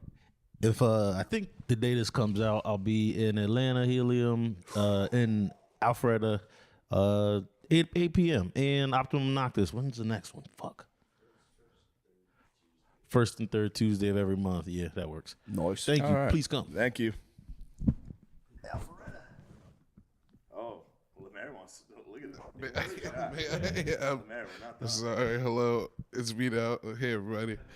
I'm going to be in Iowa. I'm going to October 24th and Just October pacing. 25th. You gonna be in I'm gonna Iowa? be in Des Moines, Iowa. When? This weekend, October 24th, October 25th. Yeah. Oh. It should be a hoot. Please come. And It's gonna be a hoot. Go see Lemaire in Iowa. That'll be fucking crazy. Panties in mouth. I'm all powerlifting right now. I told you I'm heavyweights now. I'm worried about you. Why? That's how you get really fucked up. No. It's like I go 6 rep max, so I don't go like as heavy as possible, but I do. What where do I you, can you're not only doing do- like deadlifts, are you? Oh yeah, Heavy deadlifts? I did 205 yesterday. All right. That's not bad. Stop. Keep that's what I'm saying. I'm keeping it there. I'm keeping it at a 6 rep. Yeah. Whatever I can do 6 of, I leave it there. Dude, you feel so awesome after that. Yeah. I leave. And I was doing like circuit training, and I like it, like going high Not cardio. lifting. Huh? Fucking rules. Lifting's the best, Yeah. dude. I mean, I still was lifting, but I was doing it like fast and like there's a lot of cardio. Now I'm doing like lift something heavy, chill, text, go on Twitter, Yeah. chill. Get hurt. Yeah. Get hurt by Twitter. Go, I'll show them with my next rep. Thanks, fellas. Whoever sent me that. Yeah, Twitter, I can't even read it because it's like I get tagged in so many like 97 person things Yeah, that like yeah. there's no direct, I just read and Yeah, I just, don't get a lot of insults on Twitter. yeah, no, I just get Yeah. propagandized heavily on Twitter. Yeah. I do some research and it's goddamn, Twitter's fucking wild, man. It's a really negative space. You go on there. It's all negative. It would be good. I wish I could like fully get into that though and be like, fuck yes. I watched a video today of I don't remember the guy's name. He's a Republican explaining like the shutdown. He goes, guys, I'm gonna be honest with you. I'm not gonna sugarcoat it. Here's what's going on, and just fully was like, it's all the Democrats' fault. And I was in my kitchen laughing, being like, dude, I wish I could just be in here and be like, motherfuckers, Fucking Democrats. what the fuck? They gave you a fair bill and you guys responded with $1 trillion to fucking illegal immigrants, you motherfuckers. I mean, how else are they gonna get their votes, brother? Come on, man. If what the guy was saying is true, it is damning because he's like, we've tried everything. Because you know they're about to run out of the SNAP benefits, I bro. heard about that. It's not good. It's not good. It's not good, dude. I've seen people putting out the fatwas on Walmart's, and dude, Walmart's about to be fucking lit. Walmart's for gonna Thanksgiving. be a battlefield. So it's so funny to be on TikTok being like, I'm about to fuck Walmart up. It's like, don't go on TikTok and say that, you fucking dumbass. They have you on camera. I'm gonna do what I have to do and fuck Walmart up. Lemiz, you should get into a Walmart. Just rummage. Right now. Well, wait till everyone else is doing it, Yeah. and then get in there. No, I tried to do that when everyone was protesting in the pandemic, but none of my friends wanted to go. What? You wanted to loot a little. Just a little bit. Loot the mart, dude. The mart is ripe for a looting right now. I hear a lot of Punk ass people. Nate just shook his head. I don't like you thinking about looting. True. You're gonna get pinched, Lemaire. True. You have the vest still? You used to work there. You do man on the inside. True. You did loot before it was cool. When'd you loot? You got a good looting in? You guys should have looted a GameStop. What were you doing? Yeah. Well, he's. You guys were allowed to I was loot. working at one. He's got company ties. Of course, but Inside man. the second everyone was like, nah, it's cool. You guys can loot for like a couple months. I would have hit the GameStop. I wasn't allowed to loot. You could have looted. Nah, the honks weren't allowed. Y'all were looting with us a little bit. There were some honks. A little. Yeah, a little bit. A little is fair. Thank you for saying a little. Real small amount. There was just as many defending the targets in Walmart's. Or that fucking fat lady in a wheelchair. She deserves some respect, dude. For defending it? Yeah. True. She was trying to keep civilization together. Yeah. She probably was at her fucking wit's end. She's probably, what the fuck are we doing? We're not. You can't just take everything. Yeah, when I was in Philly, Like, my fuck home you, Target, bitch. So I like punching her. my home Target got shut down for a while. It was a major inconvenience. That thing got destroyed. Yeah. The one on, I think, like in Bala Cynwyd got fucking leveled. But yeah, be careful. This I've seen a lot of people promising that they're going in. One lady said she made a deal with God where she wasn't going to loot anymore. But she said, if you guys do loot something, I'd like to have, if you loot me a thing, I would greatly appreciate it. While you're out looting, just like a grocery kinda list. fair. Yeah, it was actually Kind of nice. kind of nice. Yeah, a lot of I've She seen had a grocery list? well, she was just kind of like, there's some things. Yeah, if you loot, grab me a couple Yeah. things. She was pretty modest request. She's like a pack of noodles and a case of water. Yeah, some Butterfingers. Yeah. If there's extra in the cart, a snack, a treat would be good. Yeah, it's looking fucking grim, man. I was telling you, I saw a lady. It was just a compilation of like everyone spazzing out at the benefits, and the lady just did one of the nicer, more constructive posts where she goes, "Guys, they have these survival packs at Walmart, which you can get Yeah. like I think it's 25 meals, $37. Just add water. I think 20,000 calories, and you can just if you get one of those, man, Yeah. that's paid. The MRE, they trick me. I think Tucker sells them. Does he really? Somebody sells them. Patriot. Oh, 4 Patriots. They trick me, dude. Every once in a while I go, yeah, I should probably stock up. the Patriot podcast, Alex Jones, And then I don't buy Tucker's- groceries, so I would definitely just be going into my fucking doomsday bunker and clearing it out. I was reading that Vietnam Doomsday book. would happen. We get down there, I'd be like, oh, Is that the bunker? shit, I ate everything. Fuck. Shit. Yeah, they were saying they used to make they would heat, so they get like the rations in Vietnam, and they had a little bit of instant coffee, but they'd have to use C4 to light this little thing. So you'd have to like get a tiny chunk of C4, light it to boil the water. That's crazy. It's fucking insane. Yeah, just a little bit. And you got to get like downwind of it because I don't think the stuff was too good for you if you breathed it in. But yeah, it's just hopefully things turn around, man. I mean, this is I'm not worried about the snap thing.